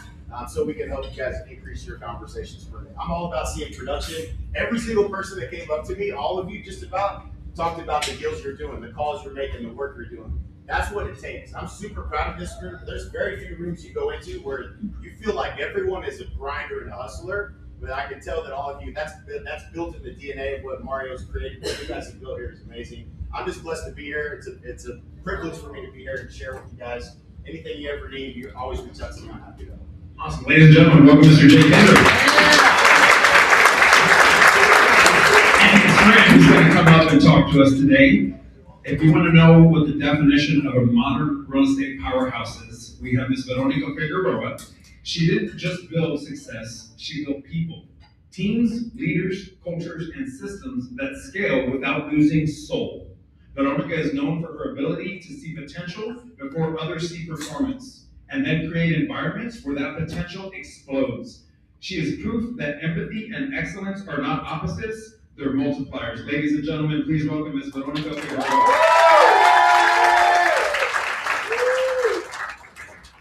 So we get the honor of talking with Jay and Beto about a couple different dynamics today in the marketing space and in the building space. So still same concepts. Please, if you have questions, do not be shy, do not be afraid to ask. Use ChatGPT. Think of something clever so you don't sound dumb when you ask the questions. Fair? We're going to jump into the first one here in regards to marketing evolution and scaling systems. So Jay or Beto, whoever wants to kick this off, when did you realize that the old way of marketing wasn't going to sustain long-term growth, and what forced you to pivot? Y'all heard some stuff from Jay, Beto, anything that you chime in with this as well in regards to the marketing? Go ahead. And then you can close about the systems.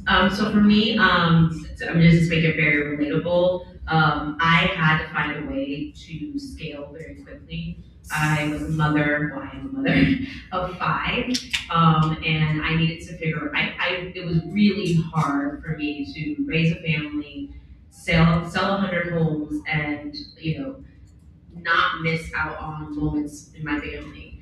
So I figured out really quickly one of many. I knew I needed to make it part of my strategy to connect with people who had an audience. So I'm just taking you way back, and that was before the technology, that was before social media. But just if you could just kind of wrap your head around that was what propelled me to immediately take action on the power of one-to-many. So I saw what the agents in my market were doing, and I was like, this is too slow. Like I need to be able to impact on people. So taking you back to when there was no social media, it was who's the neighborhood mayor? Who is the person who's the connector? Who are the businesses that I know I can impact and help? How can I shine the light on them? Where do I want to host my networking events? That is how I cracked the code quickly. It wasn't perfect, but I figured out that concept pretty early. So when technology started coming into the picture, I'm not trying to age myself. Some of you guys don't even know what this is. I was using 0.2 agent as marketing. He talked about top producer. I was 0.2 agent. It was bootleg. But I didn't have a lot of resources when it came to technology. Technology back then was really expensive. But when you guys, when Facebook and social media came to, I was like, oh my God, where has this been my whole life? I've been doing this, belly to belly. Now we have the ability to amplify this. So I figured out amplification, one-to-many very quickly, and I was like, I'm going all in on that. And then of course, Jay will talk about systems and scale, but that's how I was scaling back then. It was a little archaic. And then with the power of obviously technology, it was game over. I was like, this is the solution I've been praying for. And I think it's just something you can translate from before to now where we are today and still apply that same principle. Yeah, so back in the day, y'all remember Craigslist, most of y'all do, right? So back even before that, on Realtor.com, you used to be able to add HTML code to the actual listing, and your listing would be like pages long with all of these links you could drive back to a website and generate even more leads. You could get away with that. So we stayed on the bleeding edge always of generating leads. Like Then if we could figure out a way to generate more leads, I knew I could get into more conversations, I could set more appointments, I could sell more houses. That's just what I learned. There was no referral. I mean, there was very few people that I did business with that, I mean, I was new, right? So if you have, I mean, and by the way, I'm not saying the lifetime value of a customer, if you create a raving fan, is the most important thing that you can build. So repeat, referral, networking, but you can't just go hit that lever, right? Like if you met someone in the grocery store and you got to talk real estate and you sold them a house, go back to that same grocery store next week and do it again. It doesn't work, right? So it doesn't scale. And so all of those things I'm just randomly doing that are making sales every once in a while were great, but I needed something that was predictable and consistent. And I knew that if I had more conversations with people that had raised their hand, that was the way to do it. And so I learned early on that marketing was kind of the secret, and that if you just could increase the number of leads you're getting by any means necessary, that is the answer. And so once you get to a certain point, if you don't have leads, you're not having conversations. It all tracks together. And so starting to track that was early on in my career, and after that it was just like, it's a game of marketing. It's a game of conversations. If you have enough people that raise their hand or are interested in buying and selling, you will sell more real estate. And so that was very early on. I learned to crack the code. Oh, you can post that on Craigslist. What's your offer you're making? What is it that a buyer wants? What is it that a seller wants? And once you kind of really start dialing this in, it's even way more fun today with ChatGPT. It is ridiculous what you can do now. But it's all about understanding what's the avatar, who are you going after, who's actually moving, and your marketplace is different. When I talk to people in New Jersey, and we look at where are the buyers coming from? They're leaving the boroughs of New York and moving down to New Jersey. What are the hopes, fears, concerns, desires of that person? Why are they making this move? Once you really start to get in the mind of who you're looking for, you can start to create marketing to generate those types of things. And that's what we do. I love that. I love that. Y'all heard some powerful things there from both Jay and Beto. When it comes to understanding that old ways weren't working and they had to make some pivots, does anybody have questions in relation to that? We're going to get a little bit deeper with some of this, but anything specific here? I know some of the 20-year-olds don't know what Craigslist was. Take a deep breath. I don't know if y'all were on the call with Beto last Monday, but Brent was talking about one of his agents does like 50 plus deals a year running Craigslist ads still. Yeah, that's still out there, really? Yeah, he said like when he runs Craigslist ads for his buyers and sellers who coincidentally call him. Yeah. I forget what market Brett said he was in, but it was crazy. Just this business it's phenomenal. You can make a $10,000 commission on a $3 lead. Think about that. Like you can't do that in any other industry, in any other business, and you generate a potential $10,000 commission just by learning the skill of marketing. You can.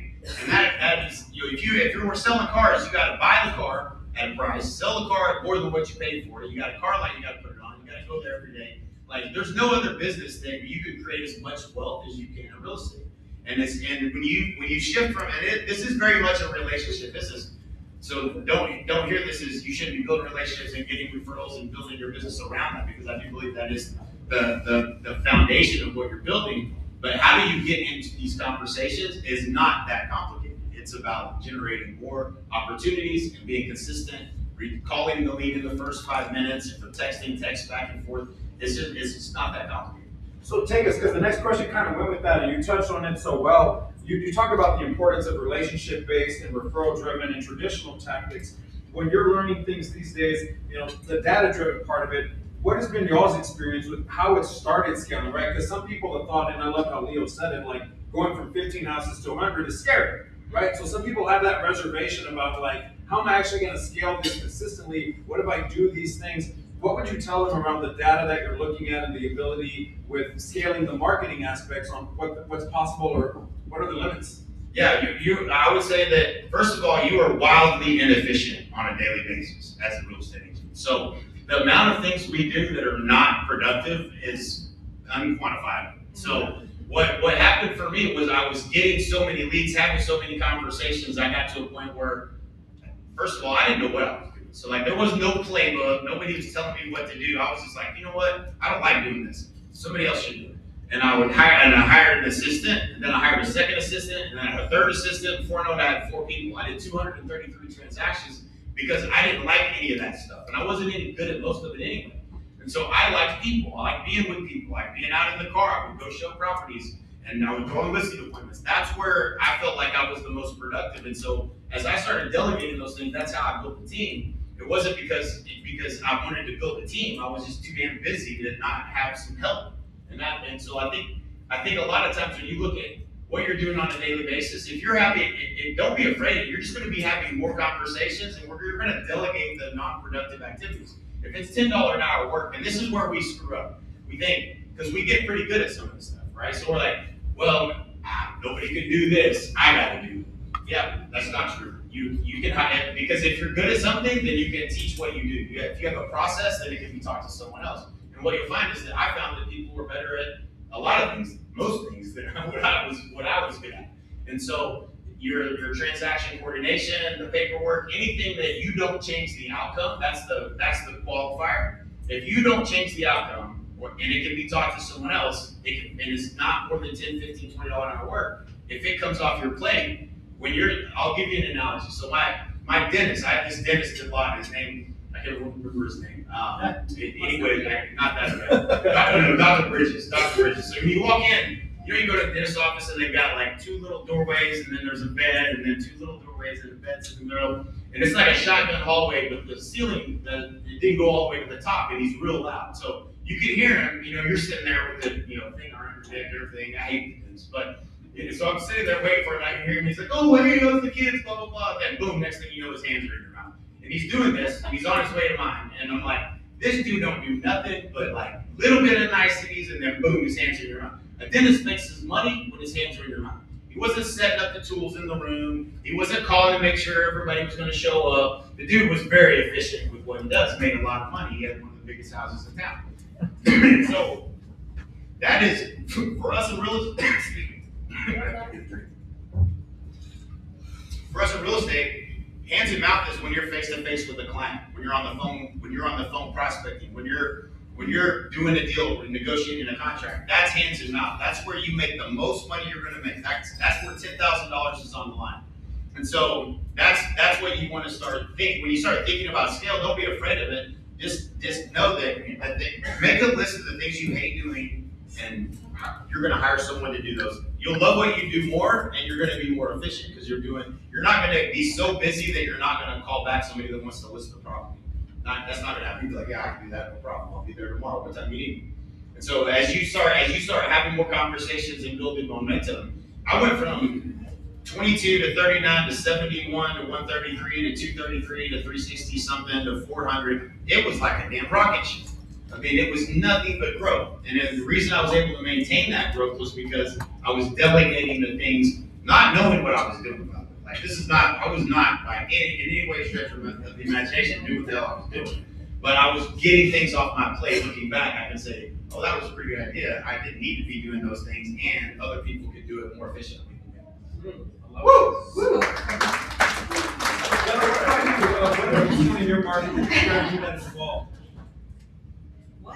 Like, what is in your marketing strategy? How has that evolved from like a lot of the relationship stuff? Because you talked about like social media was an answer, right, to your prayer about how to be able to connect with more people. So you got a lot of people in the room who want to be social influencers, right? How is that? How did your marketing evolve over the years to what you're seeing works very efficiently for you today? I mean, I just like Jay did. I figured out really quickly what my superpower was and what it wasn't. And my gift that God gave me was just to kiss babies and shake hands. Like, I figured that out early on, and I had to build a moat around me. Even today, I have a moat around people who help me with my operational excellence, marketing. Like, I'm really not that smart. I just know how to just delegate. That was the number one skill set that I developed early on, like Jay said.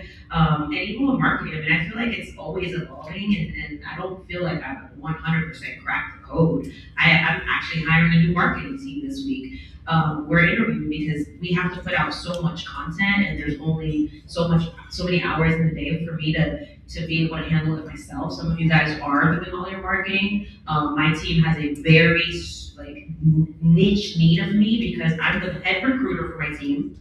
I'm also the head community leader of my organization that's, almost 2,000 agents under Jay, thanks to his leadership.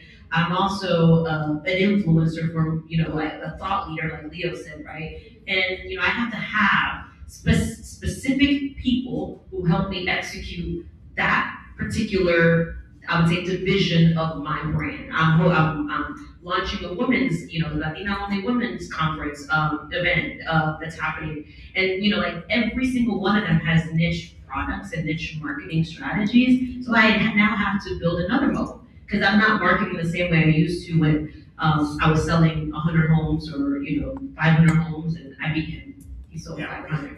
I beat him. What's the record? She's the queen, okay? Listen, I flew to Orlando because she sold 2,187 homes in a year. 2,273. That's like, I just got to see what the hell this looks like. Like, you got to be, I couldn't even get my head around it. But I followed her around for a day, now I get it. You want to talk about efficient? She's the most efficient human being I've ever seen with her time. People around her at all times, capturing little things that are happening. I'm like, this is amazing. Like, I parked the Jeep. She jumps out, going to a meeting. I'm like, this is fucking wow. Like, is it like this every day? And that's just like, she's very, very efficient with her time. She doesn't need to know what's going on in marketing. She's got somebody in charge of that. Like, that's happening every day, with or without her. There's someone in control of all of those things, delivering on the number of leads that need to be delivered, making sure agents are making contact, training them, making sure onboarding. Like, when Leo was talking about building a team earlier, it made me laugh because, like, most of us don't need a team. We start building a team out of ego. But, like, if you're not efficient with your time, how do you expect another human being to be efficient with their time, right? And so it's just like, it's chaos. It's like you're inviting chaos into your world. And you have to get to the place where you control your time and are efficient with your time, and she's the best in the world. There's nothing like that I've ever seen. He got to spend the day with me. He came out exhausted. He was like, what the heck? And I was like, did you like your role? I said, all I need to do is kiss baby, shake hands, and take pictures with them, okay? But it really is about building efficiencies, and I want to talk on the marketing, but I don't want to come up here and say I'm some marketing genius. I just am really good at putting people in their place and knowing, like, hey, this is what I want to accomplish. My true other gift is seeing the vision and being able to say, who do we need to recruit to make this dream happen? Like, who needs to be on our team? Like, who has the skill set to help execute this? I'm just wildly, like, ambitious. I'll go to, like, a company and say, yeah, I can sell 500 homes this year. Give me the contract, and then I gotta go now assemble the team, and I'll, basically sell the vision that I've got the team, and I'm like, y'all ready? They're like, how good is it? We'll figure this out. Okay, don't worry about that. That's my superpower, but it's the confidence that comes along with it because I have assembled teams. I'll give you guys an example. The year that we sold 500, we landed the iBuyer contract.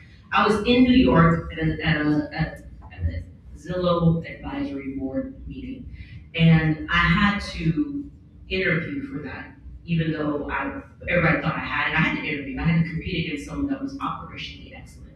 I had to transform a building like this in less than 72 hours, actually 48 hours, and transform it into like this whole operation because I was pitching them that I had the best operationally excellent team. I built out like my ISA room, I built out the prospecting room, everything. Because we were downsizing, and we're like, unless we get this account, we ain't getting this big. We're not keeping this building. Then they called us, you got the interview, and we're moving back into the building, let's build everything up. This is the marketing department. So like, I just believe in the vision, but I have an army of people who like, if this is gonna land us 500-600 listings, let's go. 500 listings that I thought would be in over 2 years ended up over 5,000 listings because I saw the vision and I can sell the vision to the people who I said, I'm gonna bring you along with me, and I just need you to master this skill set. So that's what I teach people, like, let's go find the team to help us execute this vision. That's what I do right now.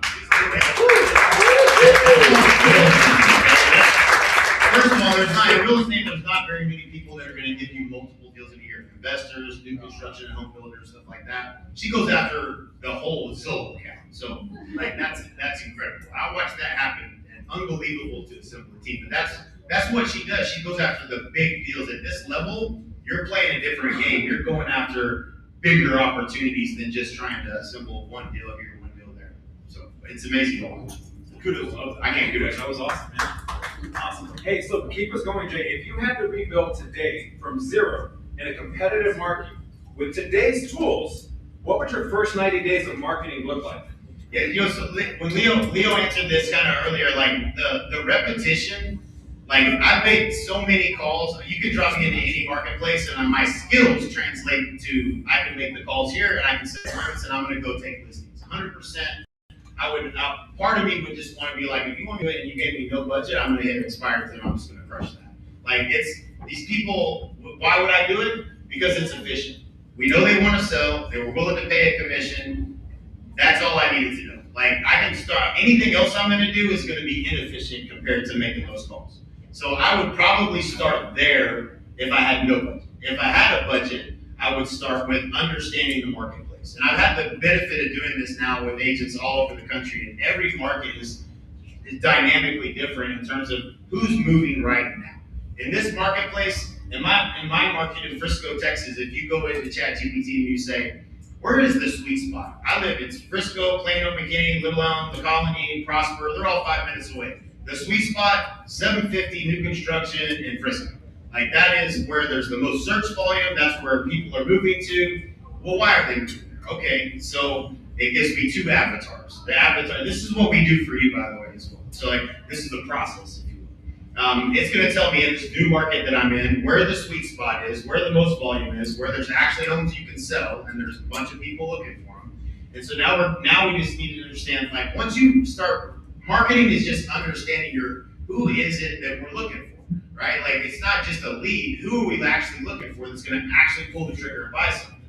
And so in my market, I kind of knew this, but I didn't really know this. They're leaving California, Washington, and Oregon. They're moving to Frisco. They got a tech job at Dr. Pepper, Keurig, or at Toyota World Headquarters, which this all made sense afterwards, but we have a shit ton of new, I said, on the bumper sticker of every car, every third car in Frisco is a bumper sticker that says student driver. I didn't understand this at the time. That's all the people that are moving there that have never driven before, that they give them a bumper sticker that says student driver. I thought it was like, we have the most kids ever in any city. It's not. It's people that don't know how to drive. But anyways, but these people are leaving and they're getting tech jobs and they're coming to Frisco. That is one avatar. So what are the hopes, fears, concerns, desires of that person that's leaving California, Washington, Oregon, moving to Texas? And if you can tap into that, you can create content that's valuable, like a tuning fork to what it is they're trying to do. The other avatar is somebody who is leaving Carrollton or the Colony, which are two older communities south of me, to get their kids in Frisco schools. That made sense to me. I was like, that's why I'm in Frisco, so I can see how that would be the case. Well, those people have a home to sell, and they're moving up. Those are the people that are buying right now in that marketplace. Anyone else is maybe like, I might want to move if I find the right house. That's not who you're looking for. When we try to market to someone, let's identify the actual customer we're looking for. Now that I know who you are, now I know what I'm looking for, now I can create content that's relevant so that because the beautiful thing about a referral is they're pre-sold on doing business with you, so you don't even have to be very good. They just kind of have to like you. But if you're generating a lead, they don't know who you are. So when they fill out that form, if you get a hold of them while they're in real estate mode, you got a good chance of building a connection, building trust on the phone or via text. If you make contact with them, the next day they have amnesia. I didn't fill out nothing. What are you talking about? Right? Because they don't know who you are. They don't have any trust with you. You haven't built any trust. And so until you can get through that and make contact with someone, you can't build trust. Except with content, you can. And so in that follow-up sequence, if I know that you're going to get a hold of 30 people because I'm going to build the follow-up sequences to bubble up the conversations and automatically send a text because you're busy and you didn't have a chance to do it. All of those things are trying to get you to a contact rate. If you have 30 conversations, I know even not very good agents will sell 5 houses, or we'll get 5 appointments. Now, if you have 30 conversations and you only have, and you don't set any appointments, we're going to talk about what are you saying on the phone. Because that could probably be improved. But I know that you had enough opportunities that we can now start getting to appointments. And so I just know the math behind what it takes to be successful. So I'm going to set the budget, I'm going to identify the target market, and then I'm going to have, now what I'm going to do is I'm going to have AI create the videos because it can do it. It looks 85% as good as you doing it. But that content might be, hey, what are the top 3 things you should know before you ever put your kids in Frisco School District? Both of those avatars are likely going to click on that, and now they know who I am. So when the automated text comes out for me, when I do call them, they're more likely to respond favorably because now there's some trust that's been built. It's like, if we were talking about water noodles and you're like, yeah, man, we need to get some water noodles for the pool, and then you picked up your phone and there's an ad that shows you water noodles, that's freaky, right? Like, you're like, man, I know they're listening, right? But that's what this is like. When you create content, it's like they're like, oh my God, how did you know that's me, right? Now they remember that. That's building trust through content and marketing. And so it's not just about let's go put some stuff on YouTube and wait for the algorithm gods to show it to people. It's about identifying who we're looking for first, then creating content that's relevant to exactly what their hopes, fears, concerns, desires are. When you think about marketing that way, it's way fun, right? Like that's because now you're getting into like, who do I want to work with? Is that even who I want to work with? And so you could be very specific about it. So I would go into the marketplace knowing that we have this tool in our phone now that we can ask it anything, and it's nuts. And when you go ask it these questions around your marketplace, who's actually moving, what that avatar is, the list of things it tells you about the actual avatar is incredibly detailed. And so now it's not just a lead, you're looking for, out of the 100 leads, maybe only 30 of them total are that avatar. But you're speaking directly to those people, trying to build trust so that you can increase conversations. And I know if I get them on the phone, I'm going to get an appointment. And so that's what I would do day one. If you can get me off the phones with expires, as soon as I'm done with my call session with expires, I'm building that thing right now. Good. Yeah, love that. Heather, if you had to rebuild today from zero in a competitive market with today's tools, what would your first 90 days look like?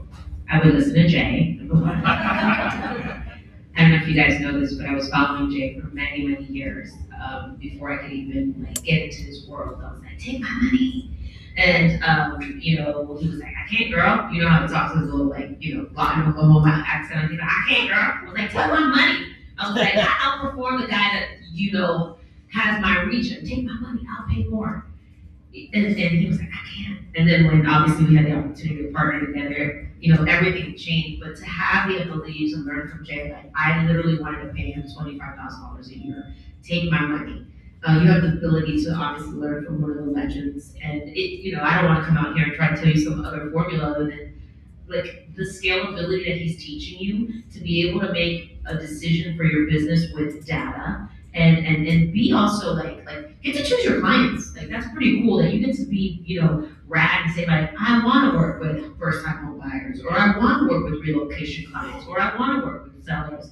And you are able to master that skill set with obviously the right team that can help you support and build the systems out. And you don't have to be the guru that knows it all. You don't have to. All you have to do is be able to be coachable and learn to implement, carve out the time. Like he says I'm a knucklehead because I am in certain areas. But like really you don't have to go out there and try to, figure this out alone. So the first thing I would say is listen to Jay, because I tried to pay him a lot of money. Now we make a lot of money together. The other thing I would do is, I was talking to Alessandra the other day when we were talking, right? She's a beast on the phone. She's crushing it with expires, right? And I like the skill set that she's mastering is exactly what you say. Like it's predictable business. She's gone on 32 listing appointments just this year, if I'm not mistaken. She closed 20 plus listings just alone from expires, pounding the phones, right? And not everybody has that skill set. It takes a special type of person, right? But something that, and oftentimes it can get you can get a little burnt out. I'm not gonna lie though. You gotta be a special human being to love that shit, okay? But if you wanna be broke, don't do it. But if you wanna make money, do it, and then eventually you can start deciding what other things you wanna do. So, it's predictable, like he said, like right now for me, I'm having more conversations with agents who are telling me, I've never done a short sale. Do you know how much money I made in the short sale market? If you have not learned how to, first of all, master expireds, understand list pendants, understand how to have a conversation with the seller who has to sell because they're in default. Like that's a skill set right now. I'm like, oh my God, we are about to just serve so many people. And so many people don't understand that skill set. You guys didn't have to do that over the last 6-7 years. But those of us who are kind of like OG aging ourselves, like 2008, like it was a ghost town. That's all we had to do. That's, it was not fun, but there's this community right now that you can search. So those expired listings are gonna have a lot more pre-foreclosure conversations. You need to master that skill set if you are gonna go into listings. And you need to if you're gonna be a great listing agent. So something else that Jay alluded to that I really want to say is like, I made a decision that I was going to be a listing guru. Like that was my number one focus. If I control the listing inventory, I win the game. And if you can figure out how to do that in your market, maybe you don't follow his formula, but you should. It's how can you obtain more listing opportunities? That is the key. Okay, and I know, listen, I'm also the people, how many of you guys are, love working with buyers? Okay, we say that because we love people, but have you mastered the art and the skill set of listings? Once you master that, you're like, I really love working with sellers. Like, you can run a calculated business. Now, it doesn't mean you're not gonna work with buyers. We love buyers, buyers are great. But what I would do is I would layer my business, master listings, while also I'm building my business through buyers. But how can I scale with buyers right now? I was telling Sandra, like waiting for referrals, like you said, that's a hope. That's a wish. That's real estate gods, please come down and bless me. And I'm dependent on my neighbor, my friend, or someone else to refer me. That's not a scalable business. But when I see my dear friends like who are cracking the code on, what they're doing, 4 or 5 videos, not a week, but like 3 to 5 times a week. They're visiting new construction homes and like niching down on becoming that buyer relocation. But the content that they are putting out is specific to relocation buyers, like he said. And my girl Olivia Petro, you guys should follow her, our Sunshine Group. This girl committed to doing 1,000 videos 2 years ago. 1,000 videos. She gets about probably 20,000 to 1 million views on each video. And her thing was multi-generational homes, families, because they're all over in Orlando. So she's like, all she does is visit new construction. She's become the new construction specialist. But while she's trying to master her listing, Alexis Diaz, good friend of ours, girl from a great community, one of our partners, she's going all in on YouTube, right? And every single week she does her YouTube videos, specifically on new construction. She says, I know the kind of avatar I want to work with when it comes to buyers. And it helps at the listing appointment saying, how many eyeballs do you have when you list with me? You don't just get, obviously, my office or the local agents, you also get my relocation buyers that are coming. So like, just again, mastering the skill set of listings, but also controlling the algorithm. I think Jay just nailed it and gave you the formula. Make a decision to run a real business that you actually can measure, and you're not just hoping and praying. So that's just my recommendation. Love that. Well, to keep us going there, let's jump into some team building and leadership scaling. When you first started building a team, what mistake did you make that cost you time, money, and energy? How would you avoid that now? I hired people because they had blood running through their veins and I had desperation and I like them. Versus hiring them for their skill set. Of course, character matters, but at the beginning it was sloppy. It was like, bro, I need to do a catch for keys. You're in Miami. I scaled to Miami. Who do you know? I got a bum friend who like could take a picture on a digital camera. I was like, perfect. Like that'll work for now. But like there was no real, real strategy in hiring talent. I made a lot of mistakes with hiring talent because it wasn't necessarily the fact that I could bring them on and get them to a certain skill set. I wasn't a disciplined enough leader to remove them from the operation quick enough when they weren't efficient. So those were one of the leadership lessons that I learned early on. Just hiring the wrong people, hiring because you just like someone. But then I figured it out. I was like, okay, like this was one of the number one costly mistakes that I made. And now, of course, with social media, with AI and ChatGPT and not just ChatGPT, anything, you have a thought leader next to you where you can make decisions. Like I'm a lot more methodical now when I hire talent. Like I specifically want to make sure that they have the skill set, and of course that they're a character match. But I would say the number one mistake that I made was hiring the wrong people and not getting rid of freeing their future up soon enough. Freeing their future up soon enough because it was a disservice to me. And I would say with teams, another costly mistake that I made with teams that I still think I'm paying the price is I feel like we didn't get on YouTube or some other type of scalable video approach soon enough. But that shall be fixed. We're fixing that. That's another area where I would say we made a boo-boo. That's awesome. Thank you, Bob. Appreciate that. Yeah, so no business hiring people. whatsoever. So like, if how many of you like kind of want to build a team, but you're like, man, I suck at hiring people and that part of it, and like you just kind of want to not do it because of that? Yeah, everything that you're trying to do in your life is it's all about who you have to become, right? And so I sucked at hiring. I hired the wrong people, same thing. Hired friends, anybody that I had a pulse. Like every time I did it, and that shit ended up back on my plate eventually. I was like, well, this sucks. I didn't know this. And then you keep them too long, and that's more painful. And then it's like, okay, I gotta let them go. Now I'm back doing that job again. I've got to figure this out, right? You get to a place where you're like, okay, there's got to be a better way. And then you learn how to identify, well, what are the roles and responsibilities? What does winning look like for this actual position? What are the skills they need to have in order to do this well? And you're going to make the mistake of hiring the person that's most like you, which is probably not the person that you should hire. 99.9% of the time, it's the person that does the things you don't do well, and so you're trying to replace your weaknesses. Don't just hire the person, look, they said everything I like hearing. No, that's probably the wrong person. You have to hire to the position and understand that before you hire. It's like, we're talking about teams, Leo was saying this earlier, it's like, if you're gonna start a team, almost, because I coach thousands of teams. I've looked under the hoods of some of the top teams, almost all of them in the country. But most people start the team too soon. They start hiring agents without an onboarding process, without scalable processes or systems or accountability or training. You don't even realize how many hats now you get to wear all of these hats on top of the things you're doing in production, and it pulls you out of what you're doing that's the highest dollar productive activities, going on appointments, doing deals.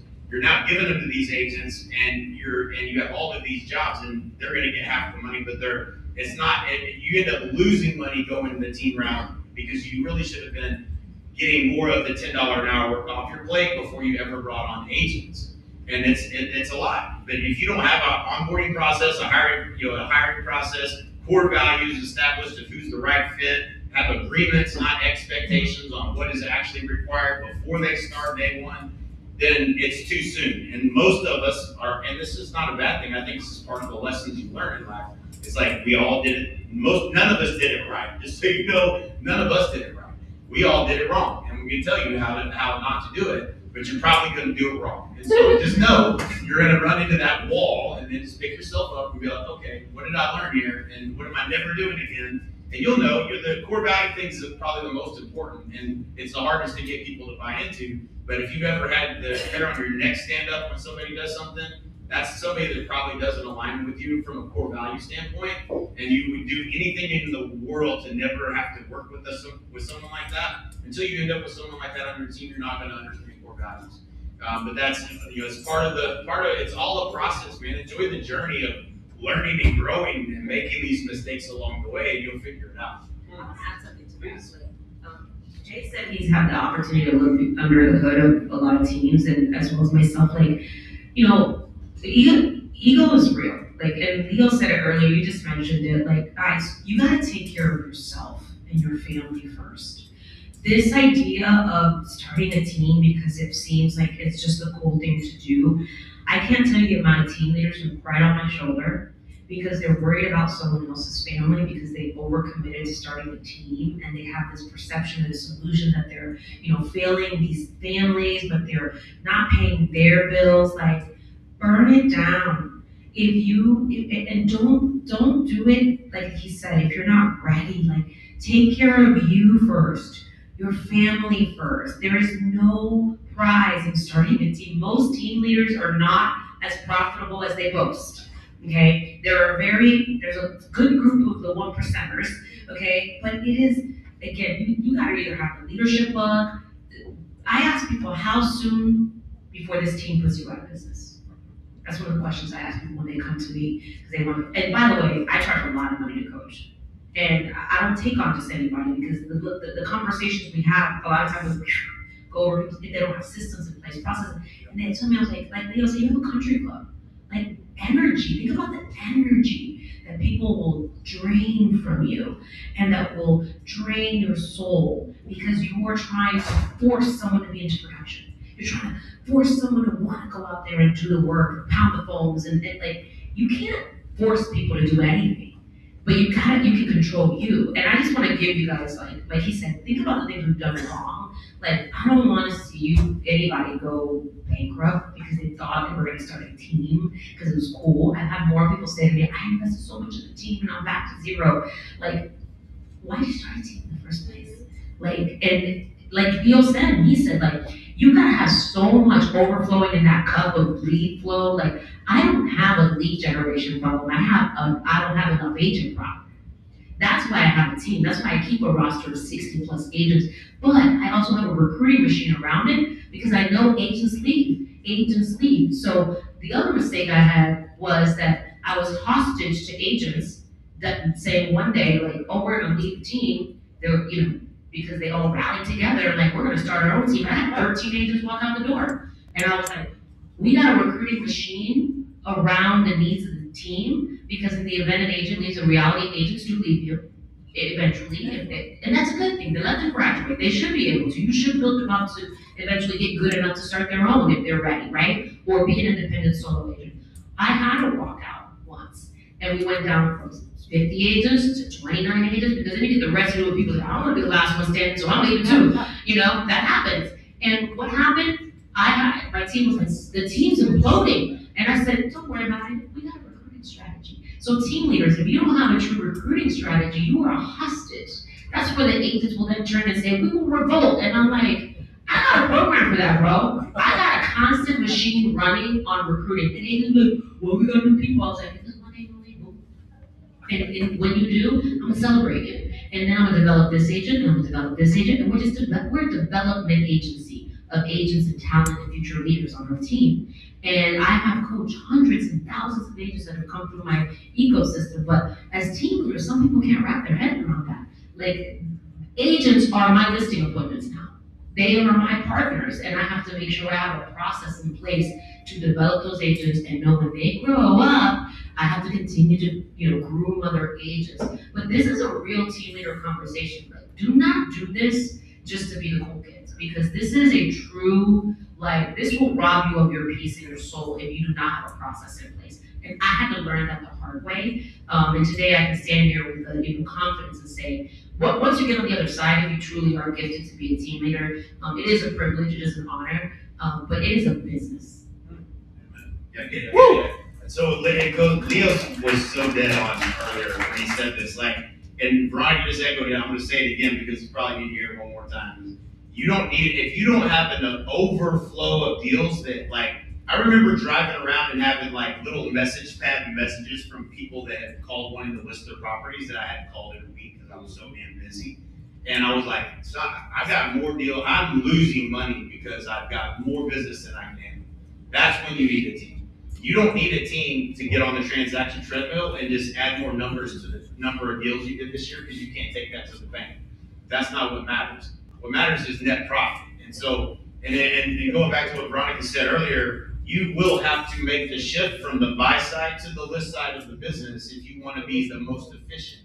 At my peak, I was doing 5 listing appointments a day, and I had time blocks for those 5 spots. I had impact zone meetings in the company in the mornings when my brain could be mush and you could turn me on in front of a seller and I could do it every time. And so I did the appointments in the afternoon. That was it. I was only doing listing appointments. You know what? Buyers took care of itself. So if I got a listing, listings have babies. You get a listing, sometimes it sells, you get another listing down the street. You get a listing, you get a buyer that calls in, now you got a buyer that you sold. But if you focus solely on getting listings, if your business expands, it expands your brand. Every time somebody sees that sign in the yard, they drive by it on the way to work, they drive by it on the way home. If they come home for lunch, they see it 2 more times. You are getting brand recognition in the marketplace that compounds in on itself. And so while buyers are the easy, lowest cost, easiest thing to get, it really is. I can generate you a deal for $150, almost guaranteed. And probably can do it as many times as you want to do it. What you're going to run out of is time. And so where there's leverage is I got to a place, I didn't think this was delegatable. I didn't think I could delegate. I was literally in an event. I can't remember what event it was, and these guys were all selling more houses than me, and I was like, man, I don't know how y'all do this. Like, I got a closing every damn day. Like, I got to go to a closing every day.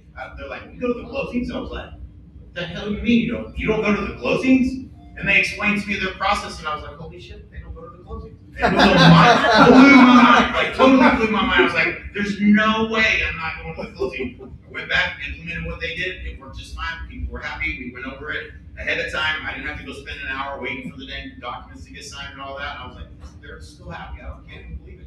And so there's a process for it. Same thing happened on the listing. At 200 listings, there's an offer coming in every day, every weekend, every night, every day. And I was like, well, I got to present them all. I got to do that. That's my, I have a listing coordinator that is a certified negotiation expert on my staff that is responsible for presenting the offer. So when an offer comes in, Carla's going to call you. She's going to go over that. They will tell her things this is true. They would never tell me as an agent. They would never tell me. They'll tell her everything. And so she's like a mole. And she can get deals done that I couldn't do. And so, but I positioned it that way. And guess who got his life back, right? And so the things that, if you really start to get down to what is the most dollar productive activity, you can be extremely productive. But I'm going in there, I went and visited Gene Shine, by the way. Modeling what other people have done to be successful, it's the hack, y'all. Like, this is how we've all done it, is we find people like Veronica, be like, how the hell is she doing it? You go follow them around. I went to Gene Shine. She was the #1 agent at Coldwell Banker for years. Never could beat her. My mentor was Brian Moses, #2 agent in the world for Coldwell Banker when I met him. And I never could get past Gene Shine, neither could he. And so I said, I'm gonna go see Gene Shine. So I go spend the day with her. She would go on a listing appointment for 15 minutes. They would come back to her office on a second appointment, and then somebody on her staff, it was a family member, I think is who it was, but he would do all the paperwork and the pricing and everything and take the listing. 15 minutes here, 15 minutes here, 15 minutes here, 15 minutes here. That was the most efficient I'd ever seen anyone on taking listings. And I adopted that into my own business. It allowed me to be more productive, go on more appointments, and actually win the listing. None of those things outwork my ideas. All of these little things that we learn along the way are because once you see someone doing it and operating that way, you're like, that's what it looks like. Okay, it can be done. But if you leave it up to yourself, you're gonna be like, there's no way you can do that, right? And so it really is about the people you surround yourself with and being a good student and realizing that we don't know shit about shit, basically. I want to ask one last thing because I get greedy about teams because that's my love language. But another thing with teams that I love what you just shared, right? The idea of you got to see someone else do it, right? You got to see. One of the things was I thought I was the only one that could do it better than anyone else, right? So even when I have team leaders, I'll say, but what if they want you, Veronica?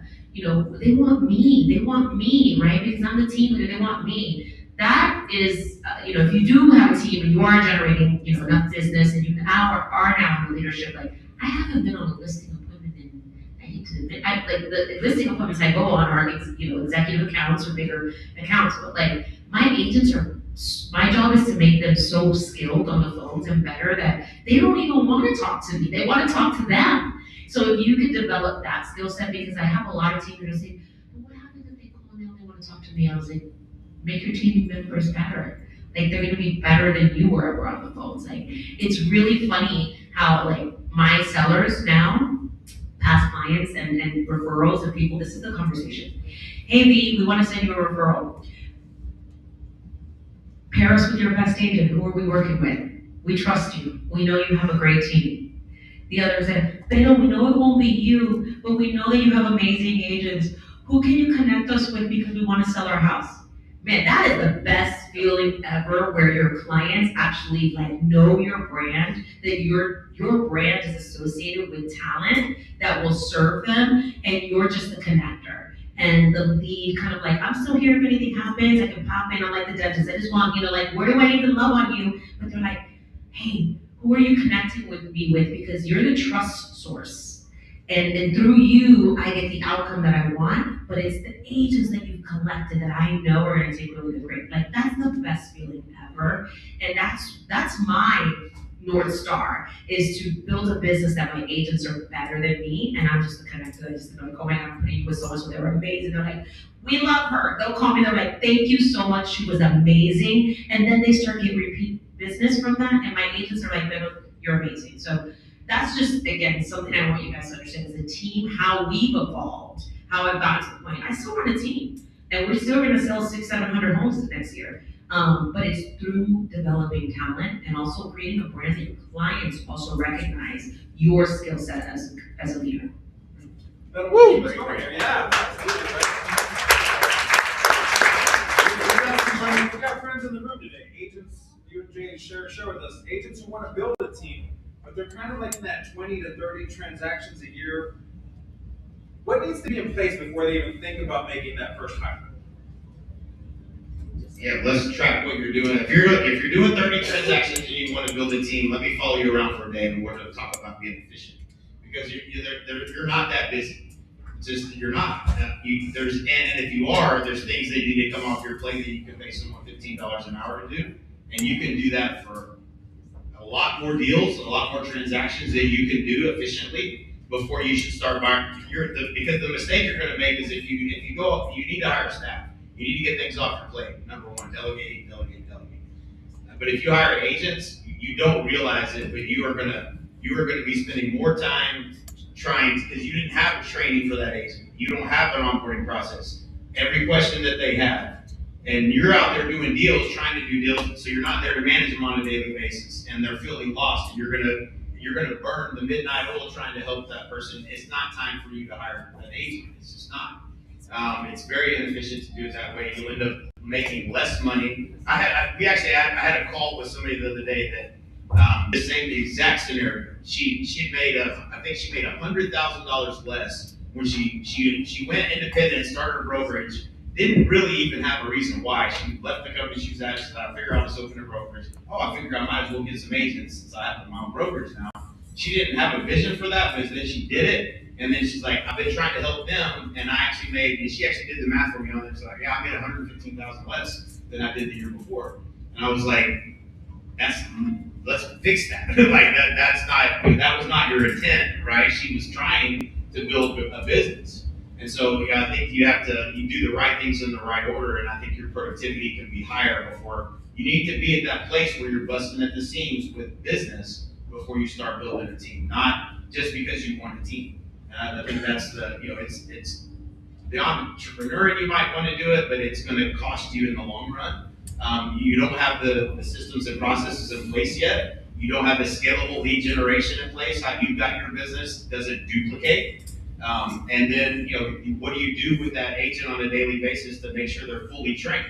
Like, are they fully trained or are they partially trained? If we're disarming a bomb, would you want to be in the room with them? Probably not. So you've got somebody out there floundering. You're not really doing them a service, and it's taking up more of your time than it's worth. That's genuinely what I see the most mistakes happen in team building. It should be staff first before you go to agents you're going to be building out deals to. Yeah, I echo everything Jay just said, and I for the solo agents in the room, I want to speak to you too. Like, you guys actually have a team, like, as well. Like, I don't want you to think we're just talking to team leaders. And what we're really just saying is find leverage. You have to leverage yourself, but be careful how you start going out there and thinking like, oh my God, I'm gonna get my buyers away to buyers agents, when maybe you should just hire a Shawami. Maybe you just use a showing assistant service to give you a little bit more time back, right? Or again, maybe it's that first admin hire, right? And master the skill set of having a VA. I have about 8 VAs that work on my team because my leadership team needs additional support as well. But you can apply these principles in your business. If you're shooting content, who's your videographer team? Have you looked at your expenses? Have you looked at what it's costing you to hire that team? But you should have it. If you're a solo agent, I need you to wrap your head around that you are also leading a team, but a team to help you be more efficient. That, whether it's your inspectors, your videographer team, your showing assistant platform, like I said, I gave you a little nugget there, Showami, which I think EXP's eventually going to roll out their own, where you just scale your time. On my team, we have agents who they basically say, hey, who's in this area? Like, I need a showing assistant for $30 a door.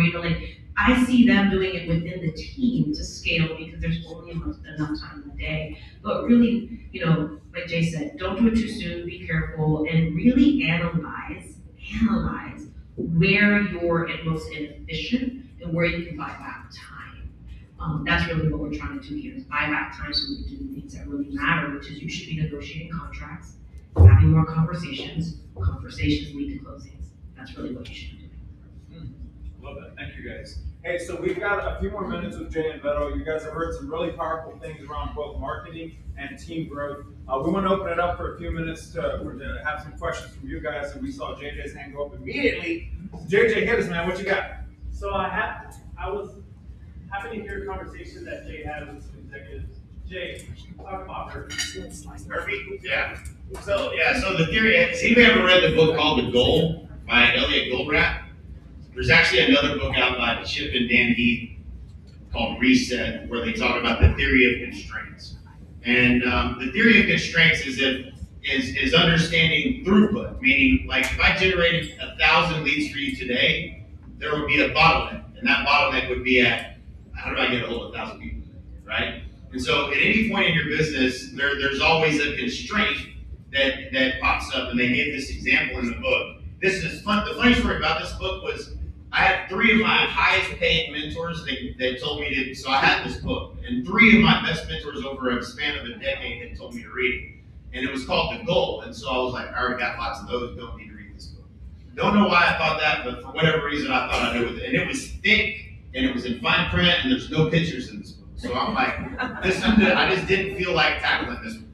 Never read the book, and then as we built out the coaching company, another one of my mentors was like, you haven't read The Goal? And I'm like, okay, I'm gonna read the book. So I read the book, and it's about the theory of constraints and just understanding that at any point, the minute we remove your bottleneck of I don't have enough leads, your new bottleneck is gonna be how do I get in contact with all these people?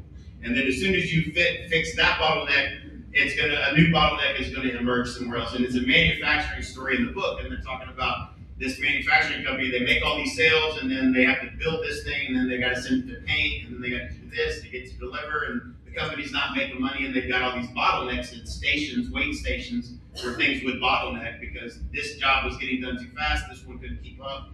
And they told this little analogy of Herbie, and I refer to Herbie often because Herbie is a real person in my life, I feel like. But there's this Boy Scout troop that is trying to get to camp to set up tents before dark, and they've got this whole troop of kids that are going. And Herbie is the big fat kid that's one that's if you put him in the front, he slows everybody down. They have to keep a certain pace with all these kids to get there by this time. And Herbie's in the front, he's slowing everybody down. So they put him in the back, he lags behind. They put him in the middle, the group gets separated. Herbie's a problem. And so they said, well, how are we going to get these kids here before dark so we can get this camp set up? And they said, well, they tried all those things, none of that worked. And so they started taking books out of his book bag and spreading it out amongst the team. And then finally he could keep up, and they got there and they were able to get their tent set up.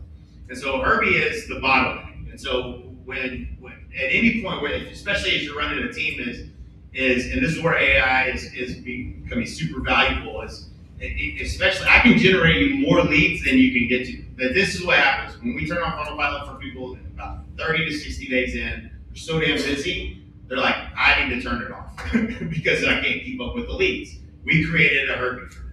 The Herbie is, I got so many people that I'm not able to keep up with the new ones that are coming in, so they instantly want to turn it off. And I'm always like, you can turn it down, you can always turn it up, but don't turn it off. Because if you shut off the oxygen to the room, then now you got nothing coming in the pipe in the beginning, and you're going to be in 90 days, you're going to look up and be like, why is there no sales this month? It's going to be because Herbie's ass is right back in the front again, where he was when we started this whole thing. And so it's understanding the theory of constraints is a super important thing when you think about your business as you're growing it. But you want to be able to maximize and optimize every possible thing, and then realize where's the next bottleneck going to be if I do that. And it'll be at, man, I got 8 deals under contract set to close, and I'm doing all the TC work, and now I didn't do any of the stuff I was doing before that was driving the business. And so just know that you want to think of your business holistically, and if you solve one bottleneck, what's the next problem that you're going to incur? Forward thinking, and I'm going to have to get this off my next because it'll be the next problem. Hopefully that will make a little bit of sense. Yeah, that's great. We appreciate that. So we don't need to read the book? Yeah, I mean, the book's really very entertaining. It was a great book, actually. I highly recommend it. Yeah, it's a great book. Yeah, it's a great book. Pedro, you had a question you want to shoot for us? Dude, I'm so grateful that you're in my life. We have great conversations all the time. And a lot of times we go deep, and that is something that A lot of people really need to value, right? I mean, business is great. We all know, we have you guys and a lot of great leaders, but a lot of times we really have to peel back the onion and really get down to what is internally. So my question to you guys is, what internal work became non-negotiable as your responsibility and influence started to take off? Oh man, I knew you would do something like that. I was waiting for like a moment where we get a little vulnerable up in here. We talked a lot earlier about like Jay and I, what we've accomplished, but I will tell you, none of that means anything. You can lose your soul along the way if you don't know why you're doing it. Leo is such a great example of leadership, and he talked about that, right? Family and the people that we get to impact, children. When I reached, I was telling Jay on the walk in, right? When I went 2 years sober, and I told him it was scary what I accomplished that year. That was the year that we became #1 in the world, and the next year we became #1 in the world again. And I remember I was kind of lost. And I see, this is what this, and I think Leo said earlier, like the community that we have here is pretty special. And he says, he doesn't use the word family lightly, but to me, I can say that I have a chosen family in this company that have really taught me a lot. And it wasn't how to sell more homes. It was how to become a better human being. And I remember talking to Brent Gove, we went to dinner, and I was going on a 3-week vacation with my husband to Italy. The first time we had ever been away for that long, and I was like, oh, I made it, like got a little money in the bank, and I can scale. And I was terrified to go on vacation with my husband because I'd never spent 3 weeks alone with him and present and away from my business to where I could actually be in present life. And Kathy and Brent Gove, I remember Kathy said, why are you so scared? And I was like, all I know how to do is just be in survival mode and work. And I have been avoiding the reality of my life. I don't know why I'm doing this, and I feel empty. And I remember that week I was really, really I was in a dark place. Like top of the mountain, recognition, everything I dreamt of, but I felt really dark. And I can say this because we've had long conversations about why we do this. And I remember I had an opportunity, and you might remember, I was the center of an industry attention war.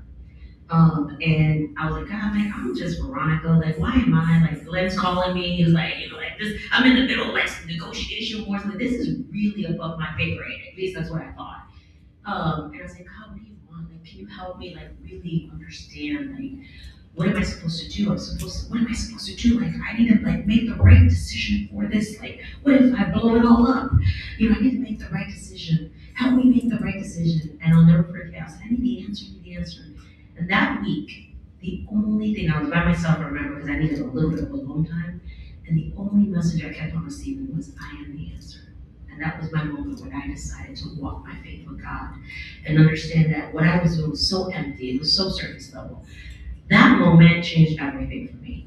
I remember I called Brent Gove, I sent him a video memo, and I said, Brent, thank you for your time and just praying over me and just talking to me about what really matters. And I sent him that video, and Brent was in his car with his daughters and Kathy in California, and even the Uber driver started crying when they listened to the video. But it was one of those moments where I had to just recognize why I was doing this, and it was a little soulless. And I remember in negotiations, I said, it was the first moment I finally gave myself the permission to make a decision that was in line with who I am. I put everything on pause. I said, I'm not making a decision. I'm going to pray on this. I'm going to do what's best for my family. I'm going to really assess my core values, and I started really defining what that was, and it changed everything in my life. I'm happier. I'm my faith first, navigating through some things with my family, but the business is easy for me. Now the conversations are just different because I know who I am and why I'm here, and I think that's why you and I connect so much. This man is on a journey to really make sure he leads, with his heart, his faith and his family. And like even Jay, like we're talking today, Jay's what, 3-4 months sober? 4 months sober? Like we were just naturally high operators, high achievers, like what we've been able to accomplish, like even in our reckless era, like we're not proud of certain things, but I'm like, imagine what you did to the point where you can have conversations like, what's our next level? How's your family? I'll ask them, how's Amber? How are your kids? How's Riggs? Little badass Riggs. You know, like we connect on a deeper level, and that's what I'm excited about. Like the people I sit at the table who push each other to be better in life, in their mental health, in their faith. Everything else is easy. Like, everything else, like the business, piece of cake. It's why we believe this, at least for me. Woo! When you asked the question, the first thing that came to mind from a business leadership perspective was, I always crash into the wall. That's where I learned the lesson. It's like, oh, that hurt. Let me see what I can learn here. And I'll never forget, it was in 2007, worst year you could ever have had this happen. But at the time, I've got 28 rental properties, not writing checks to them. My business is going down fast. My number one right-hand guy, John Kitchens, my top 3 buyers agents, and 2 of my staff left to open another company together with my builder developer who I had developments, new construction, and flips with. And I'm writing checks to a coaching company that me and Mike had started at that time. It could not have been worse or a worse time for that to happen. And the bitterness that you have in that moment is, how could you? That's the first thing you think is, how could you? They were doing it right under my nose. And I don't know where the question came from. Somewhere along the way, I picked this up. And when you ask this question in those moments, it is always the right question. What could I have done differently? And when you ask that question, it's amazing how clear it is on what you could have been doing better. And so those are moments I've had a couple of times where, that when I have that feeling of like, how could you do this after I've done all this for you? When you start thinking that way and you stop and say, what could I have done differently? That's where the lesson is what could I have done differently? And as a leader, you realize, man, I wasn't connecting them to the vision of what I was doing in Dallas with the coaching company. I could have had my one-on-ones. I didn't know what his goals were. Where could I have been a better leader? And so I've had a couple of experiences like that where the leader in me had to level up. And so for me, it's always understanding that there's always something in your control that you could have done differently. That nothing is ever happening to you. You're always in control of how you react to a situation and look at that and reflect on where you could be better, even if it wouldn't have changed the outcome. It's an opportunity for you to learn and grow. And that's served me extremely well because I'm not perfect. Like you have blind spots, you have weak spots, you get comfortable and you stop doing things you know you should be doing. And in those moments, I think that's a really valuable question. Woo!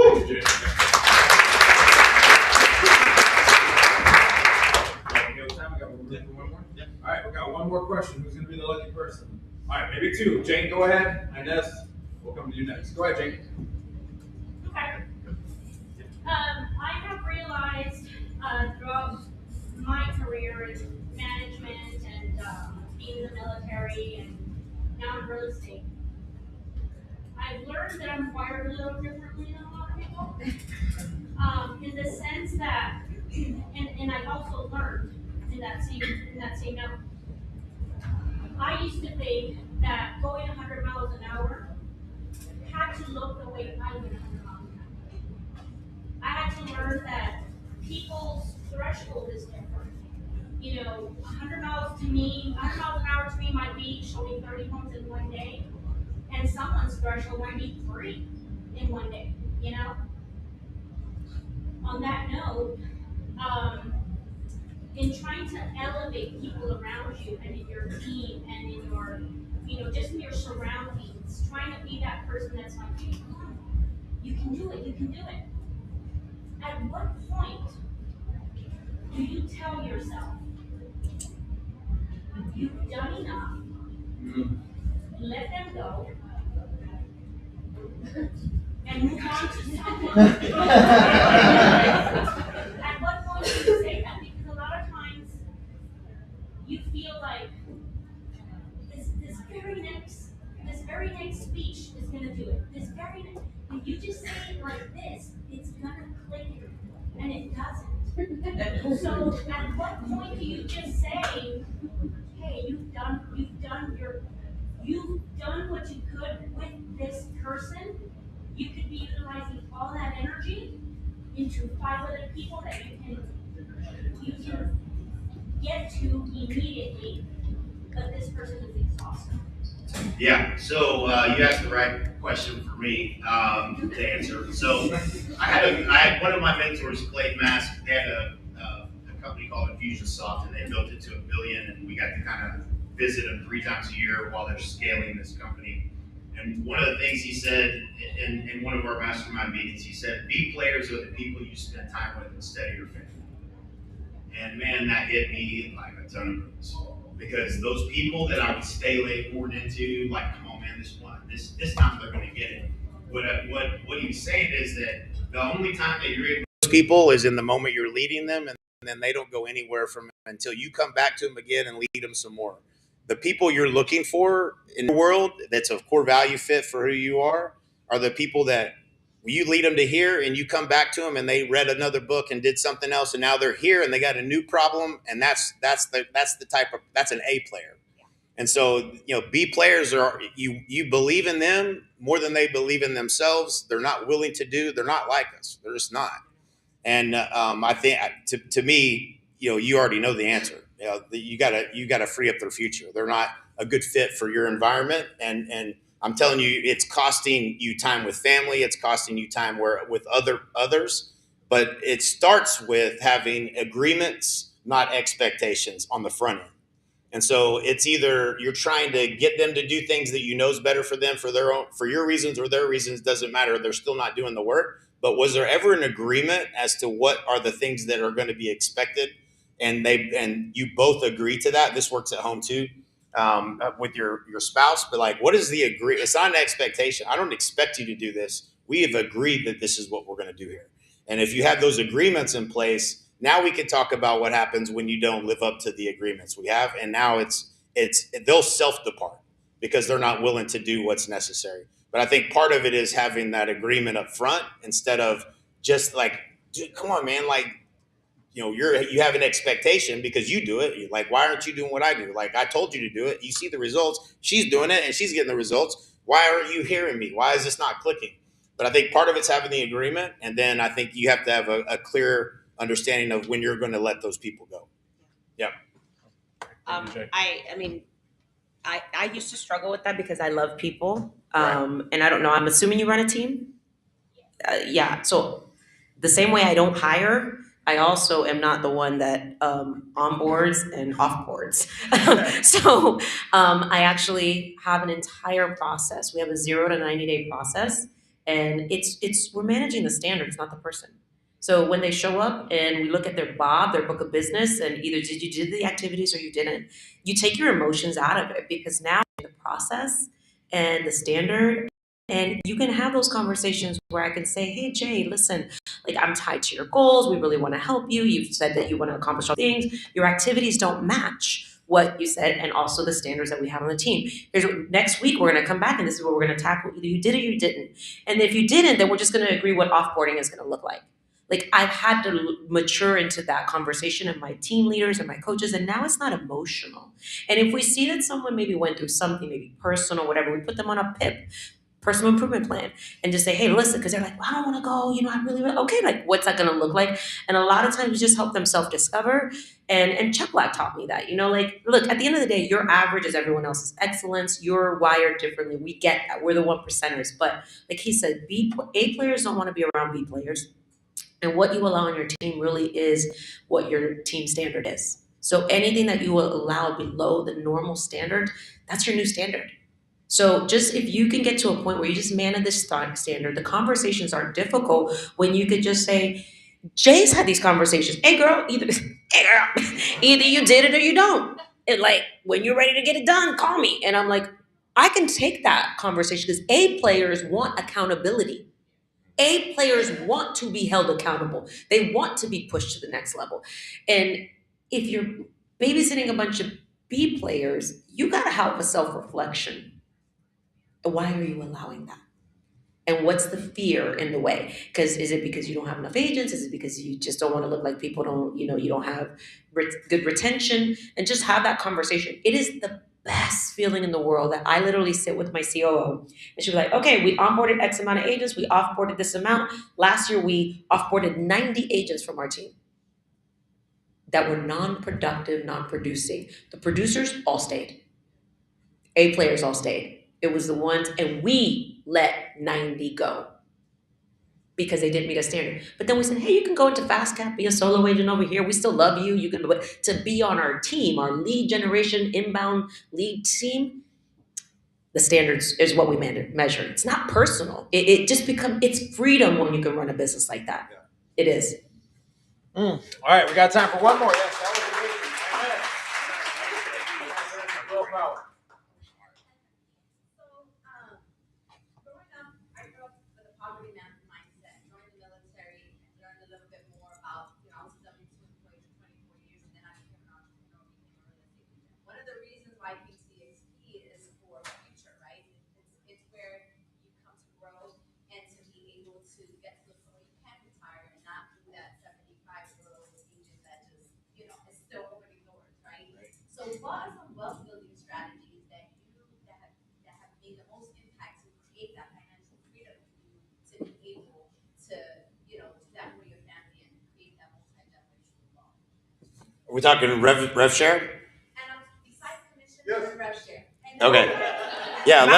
Yeah, finally. Yeah. So. And the reason why I say that is money can come in, but if you don't manage it right, it can go right out the window. Like you said, True. Leo said, right? So what are some things that you have implemented, for wealth building strategies besides just commission and rev share? What are you doing with that money so that you're not only tied to that forever? Right. So yeah, I mean, there's no question. I think to a certain degree, having money is almost as difficult as not having money, because when you don't have money, at least you know what you got to do. You got to get money. So when you have money, you're going to make first of all, you hire somebody, you get the best coach, the best person that you can, that's not in one dimension, that's going to tell you to do this one thing. And I think that's probably the best advice that you can get, is to have a coach for how to invest your wealth based upon what your goals are. But when I was coming back from Puerto Rico, I had just put $500,000 into a Class A apartment building that paid 8%. And I'm going to say this on everyone's behalf, because I think that the revenue share thing is one of the most fascinating things I've ever seen in my life in terms of creating wealth. But that $500,000, you got to make $1 million, live off some of that, pay your taxes to have $500,000 to put into any investment. And so the capital contribution there means you got to go make $1 million. That's not easy to do. And how many years would you have to do that? Well, that $500,000 at 8% is $3,333 a month. I'm looking at my revenue share check that's $350, sometimes $450 a month, and I'm like, I don't get real. Hold on, wait, clear that up for them. Not $450. Yeah. Some of them $450,000 in the best. $442, I think, was the best month that I've had in revenue share. And so, and this money is compounding and growing passive income, and it was 96% margin. So almost $20 million I've been paid in revenue share in 8 years of being in this company, and 96% of it came to the bottom line. I've never seen that in any business and anything I've ever done, and it's growing and multiplying. And so I put this, and I'm taking that money and I'm over here. Let me try this thing, that thing, put some over here, put some over there. And I put it into this apartment complex. By the way, I'm a GP on the deal. That's not passive income, by the way. If you've ever GP'd any multifamily, anybody in here, that is not passive income. 5 meetings a week. So I know this deal. I underwrote the deal, and it still hasn't paid me even the 8% yet. So, you're gonna have investments that hit and miss. That's part of it. But I came back and said, God was pulling me to do this. And I was like, this is part of the reason I quit drinking. I was like, if I'm going to do this, I'm going to have to really, truly buckle down. But the reason I built the $100,000 a month team that I have is because I've done it before and I know how to do it.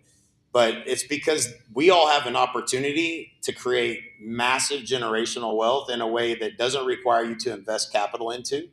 And that doesn't exist in any other way, shape, or form. And I'm not going to ask the whole room, but I had 28 rentals when I was 28 years old. I read Rich Dad Poor Dad. There wasn't a chapter in there about 07 and 08. That didn't. So there was this me writing checks for $6,500 to these rentals like that. It wasn't passive income. That didn't turn into passive income.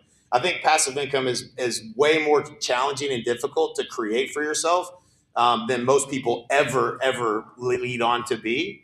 And yet here we are sitting in this vehicle, this platform of EXP that has the ability, by introducing people to this great group of people that are here today that all have the same heart and want to help them go from wherever they're at in their journey to the next level for them, because you're at a certain place in your life journey. And some people are just now getting into this earning, to take care of the household, and everybody's all at a different place, but we get to actually make an impact on people's lives by introducing them to this company, and we can create generational wealth by doing that.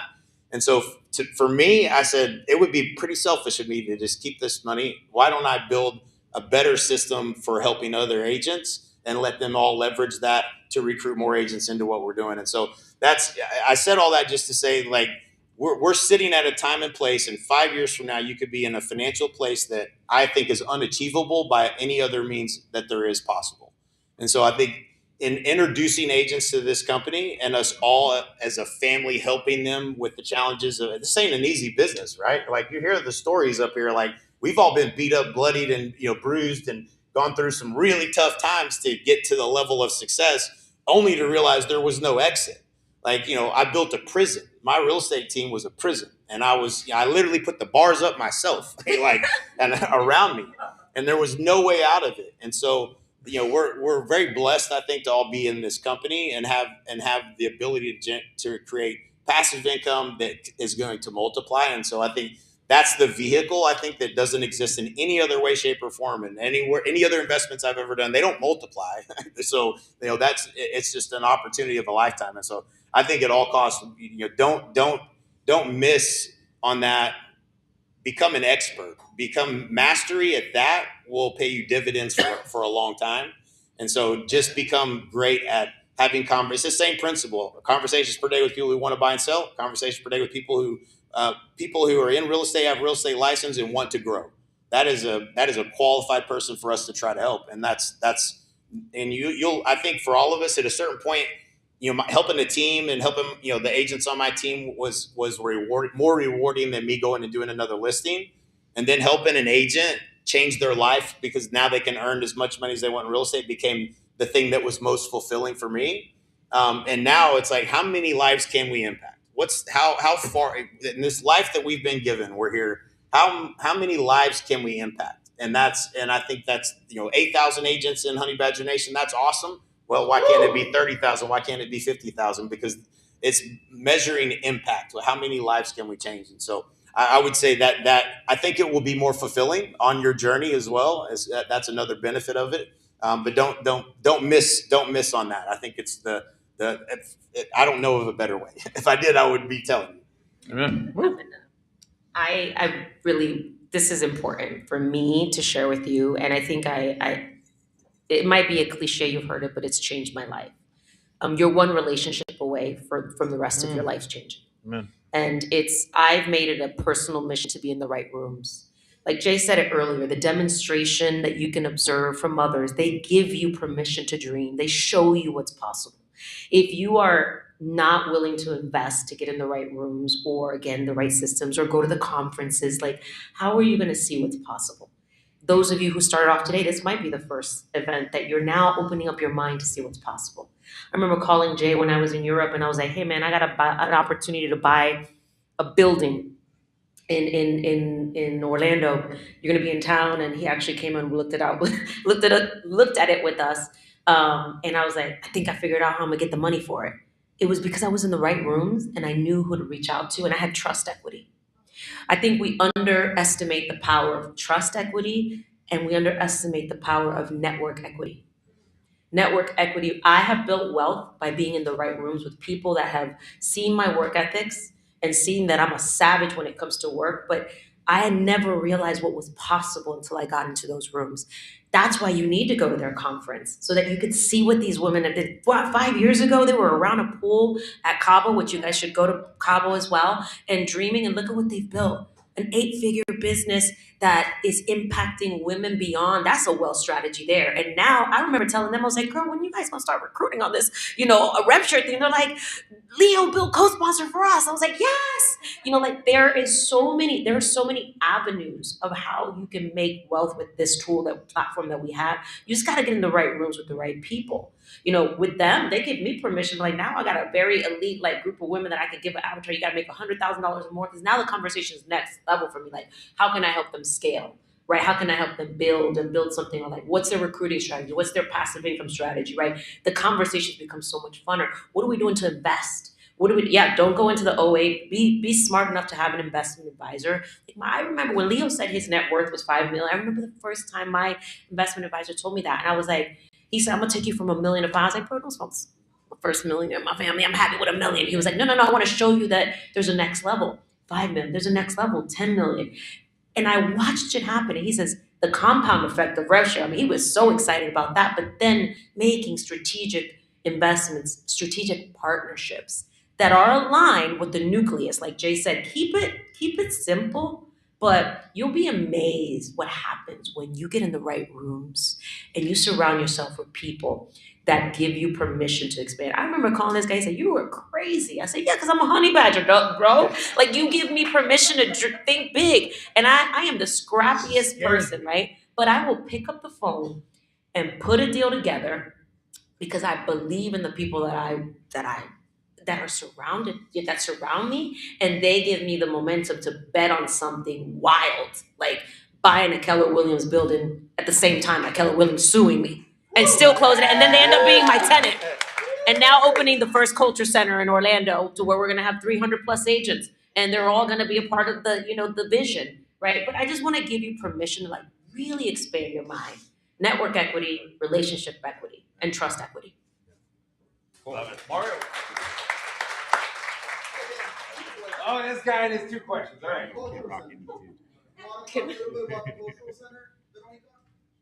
Yeah, I'm super excited about that. I mean, listen, it's a lot of the real estate offices that we see out there, it looks like people are going to die.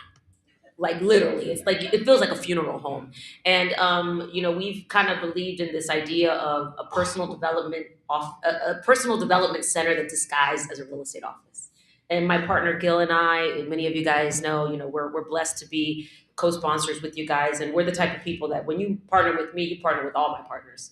My partners in Orlando, Gil and I, which is the same building that Jay went to, and we took a picture, we took a selfie with their biggest payout that they had done that. But their rev share was $10,000 or something like that. The whole company in that office that month of what they paid out in profit share. This is not a bash. This is just, at the time when we're there's a difference. There's a difference, right? But I had my own office, he had his own office, and we decided what happens if we come together. I wanted to buy a building, he wanted to buy a building, and this beautiful 13,000 historic buildings came on the market, and he's like, you want to buy the Keller Williams Plaza? I was like, really? I was like, it's for sale? He's like, yeah, they're not buying it. I was like, and they're gonna be our tenants? This is great. I was like, how long before we kick them out? No, just okay. But no, it really was. They were but it was a perfect opportunity for us to come together. But it's a personal development center. It's a place where we build leaders. It's a place where we give them a platform to become the next great speakers, thought leaders in our community, where people come together and share best practices, whether you want to start your YouTube channel, whether you want to start your social media channel, whether you want to be a killer on expires and FSBOs, and everybody just comes together, but we're all technically partners in the building. So we all contribute to the space. We all contribute. It's a recruiting mecca center. It is literally a recruiting mega center, because we put our partners at the front of the room to teach, and they're the stars. We're not the ones teaching. They're the stars, because they're the practitioners. And everybody invites everyone to the events. We have rock star rallies, and this has just been something that's been pretty cool. So it's kind of like a new concept of how our office, culture is going to help develop other leaders. And we now see a lot of culture centers now. People are calling us how are you running yours? We invite people to fly in and come see ours. Ours is going to have a coffee shop. Where's Lisa? Did she leave? Anyways, coffee shop. It'll have a wellness clinic inside of it for hormone therapy and, you know, just wellness education. A studio as well, and of course we'll have some services. But everybody pays a part of the fee. Like everybody, it's pay. We pay a success fee when we close. Everybody feels like an owner there. Everybody feels like a leader there. Everybody feels like a speaker, a coach. We have a coaches and council meeting. Everybody makes decisions for the to protect the culture there. So it's going to be really exciting, and it will not feel like a real estate office. It literally feels like a place you go to just develop other human beings to be great leaders. So we're really excited about that. I mean, some people are just going to say it's just an office, but once you feel it, you can't unfeel it. You can't unsee it. So we're really excited about that. I think you guys are also turning yours into obviously the same concept, or, you know, within your market, however it fits for your people. But it's really special to have a, and you don't have to come to the office every day, but when you do, it's enough of a nice little, like, I don't know, energy boost to say like, I'm fired up. So yeah. Oh, that cool. Awesome. Thank you. Guys, if y'all don't know, y'all are part of Global Alliance and y'all are part of Honeybacker Nation. They are our upline. Revenue share has changed y'all's lives. I tell our agents to dream, before we used to dream little, because we're a small little organization, but not leaders like y'all. Now I just told Jay, hey, there's no reason why we can't build something massive, something incredible, something huge. So I tell our agents there's no limit to what we can build and dream big. Revenue share change y'all's lives. Yep. What can you tell our agents, just like Jane was asking earlier, for them, in a sense, to say, hey, let's take action. Let's bring on more agents. Let's show this opportunity. Let's bring them into these rooms and let's grow. What can you tell them to ignite them today so when they be out of here fired up, they take action and they do the action they need to do, or that they need to be doing. For the next event, that agent is here and they're growing their revenue. Yeah, I would say, I get to see, from across the organization who is growing like crazy and who's not. And I would say that getting plugged in is everything. We have called the offer that you can invite to is leverage my $100,000 a month marketing and implementation team to double your business in 12 months. No one else can say that. So my team does all the implementation. Everything that I talked about as far as lead generation and what we do that for free for any agent that comes and partners with us. That's the leverage you have when you're having a conversation. It's a skill set, no different than you call your first expired, they hang up on you and you're like, okay, that didn't feel good. You have to get the marbles out of your mouth and just learn how to invite people. But if you invite them to our Thursday call, which is at noon tomorrow, I did this by accident. I was trying to recruit a team that was leaving Keller Williams. They were going to go to Compass. They were doing 40 or 50 transactions, ballers. They're great people. And I was like, man, I don't want to not get these people. And so I said, I'm going to bring my whole team on the call. This was an accident. I had no idea we were going to do this at scale. And so I brought the whole team on and I let them introduce what they do, because I talk about it, but they actually do it. So it's different. And so they went through step by step what we do for an agent. And I was sitting there listening going, if people ever saw this, they would all join. Like, there's no way you wouldn't join, because they're all A players. I don't mess with B players. So they're world class at what they do.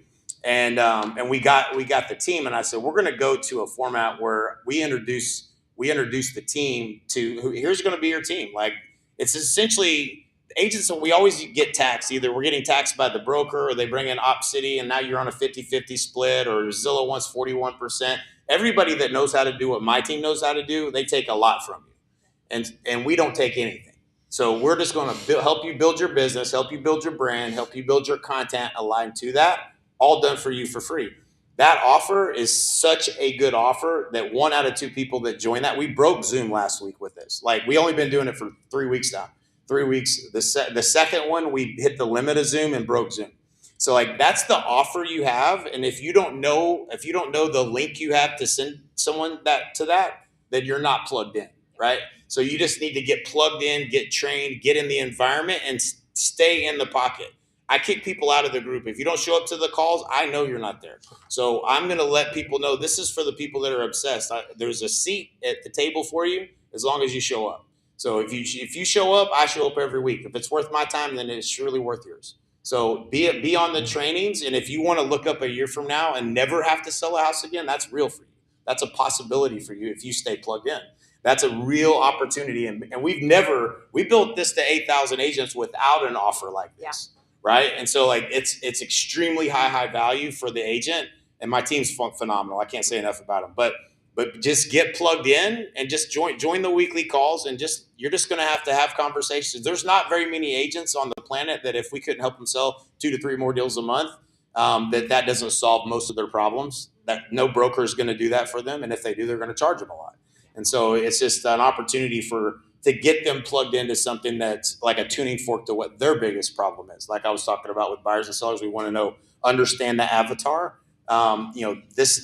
Log into your Facebook, and Matt, I can tell you all about all the stuff that I'd said, but if I said, go do that, do you all have any clue where to start? Log into your face. I can't do it. I can't even make a YouTube banner without my head being above the fold. Like that stuff that's not what I'm good at. And it's not what most people are. And so they didn't tell us we had to learn all these things when we got into real estate. So our team does this all for you on your behalf. You just have to plug into it. If you guys all have access to it, get with Mario. He'll hook you up and make sure you have all the links you need. Not Mario. Ollie. There you go. We'll get you hooked up. Reach out to me. Revenue share, obviously, we're passionate about it. Obviously, it's not everyone's interested in it, but they should. I remember when I was coming over, I just wanted to sell a lot of homes. And then Jay was like, I want to sell 200 homes.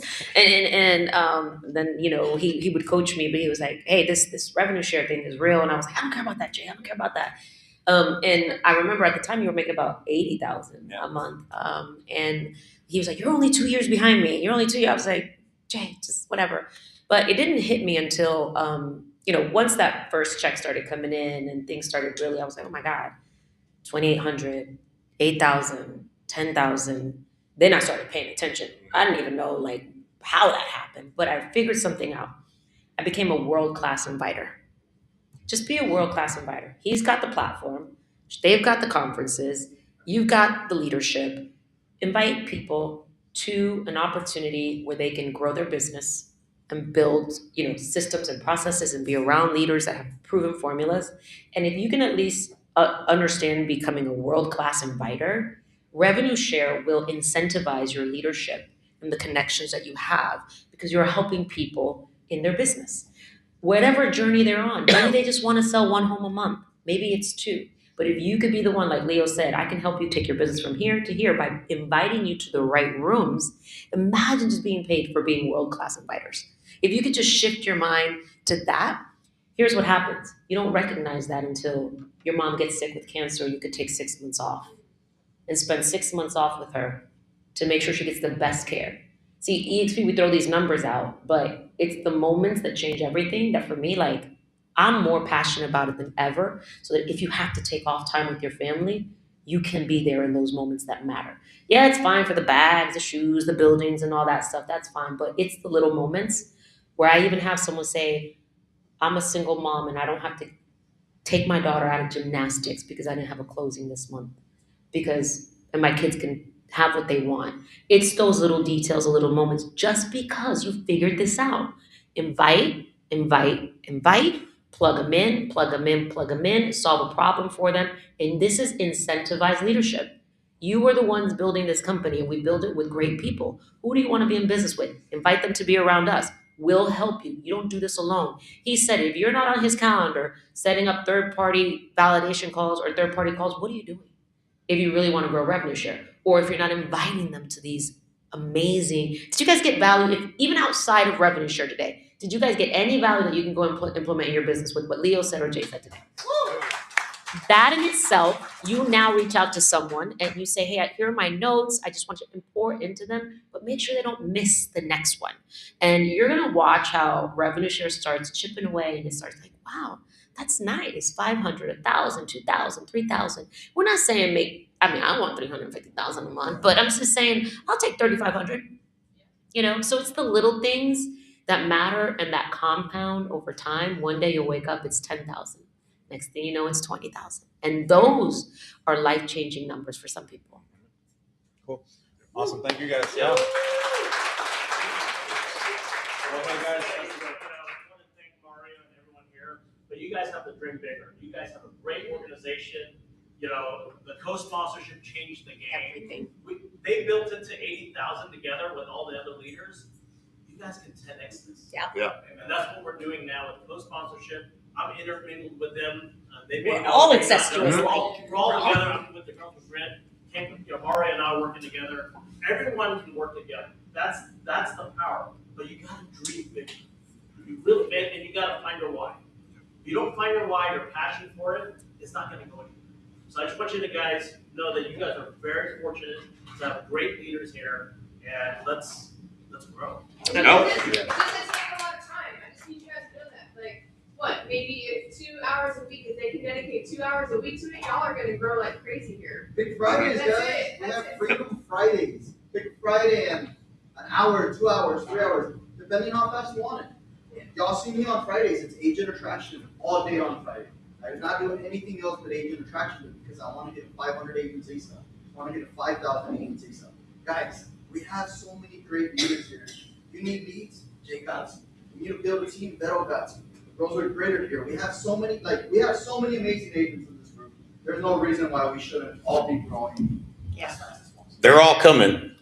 They're all coming. This is, I mean it when I say this, like, this is the most powerful group I've seen in a long time at EXP. Like, that's all of you guys. Like, in every interaction I have with you guys, I'm more and more impressed. People would be crazy not to be in alignment with you guys. You guys add a ton of value, and I really respect that. And if you need the Latina flavor, y'all just call me. I got you. Okay? You just call me. We'll build the largest force. I promise you that. But no, like, the alignment here is ridiculous. We didn't have the ability to partner with others before. Like, him and I would stay up at night like, oh man, that co-sponsor thing might work. I'm like, we really imagine an opportunity to now partner with so many amazing leaders. It's a dream to be in business with. I got them in my phone as, Girls with Grit, like GWG, like I have a group chat with them, like, hey ladies, like, and Daniel and Jay, and it's just so pretty. It's awesome that there's not one person in this company that can't help you solve a problem. Amen. And you're one partnership away from your business changing forever. And that's the power of this company. Let's go help more people. We're for the next bull run. Like, this is about to get real fun. And with Leo at the helm, and like he said, us as integrated leaders, distributed leadership, it's really exciting times. Awesome. Hey guys, would you all join me in putting your hands together for Jay?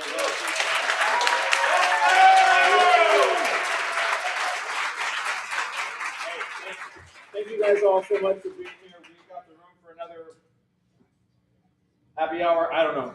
Hang out, take some photos. We got a backdrop over there. Thank you guys all so much for being here. We got one more raffle we're going to do away. Yeah, apparently Linda brought HEB gift card.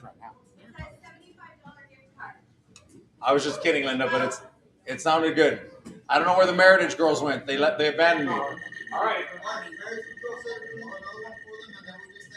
All right. Well, we're going to do two more.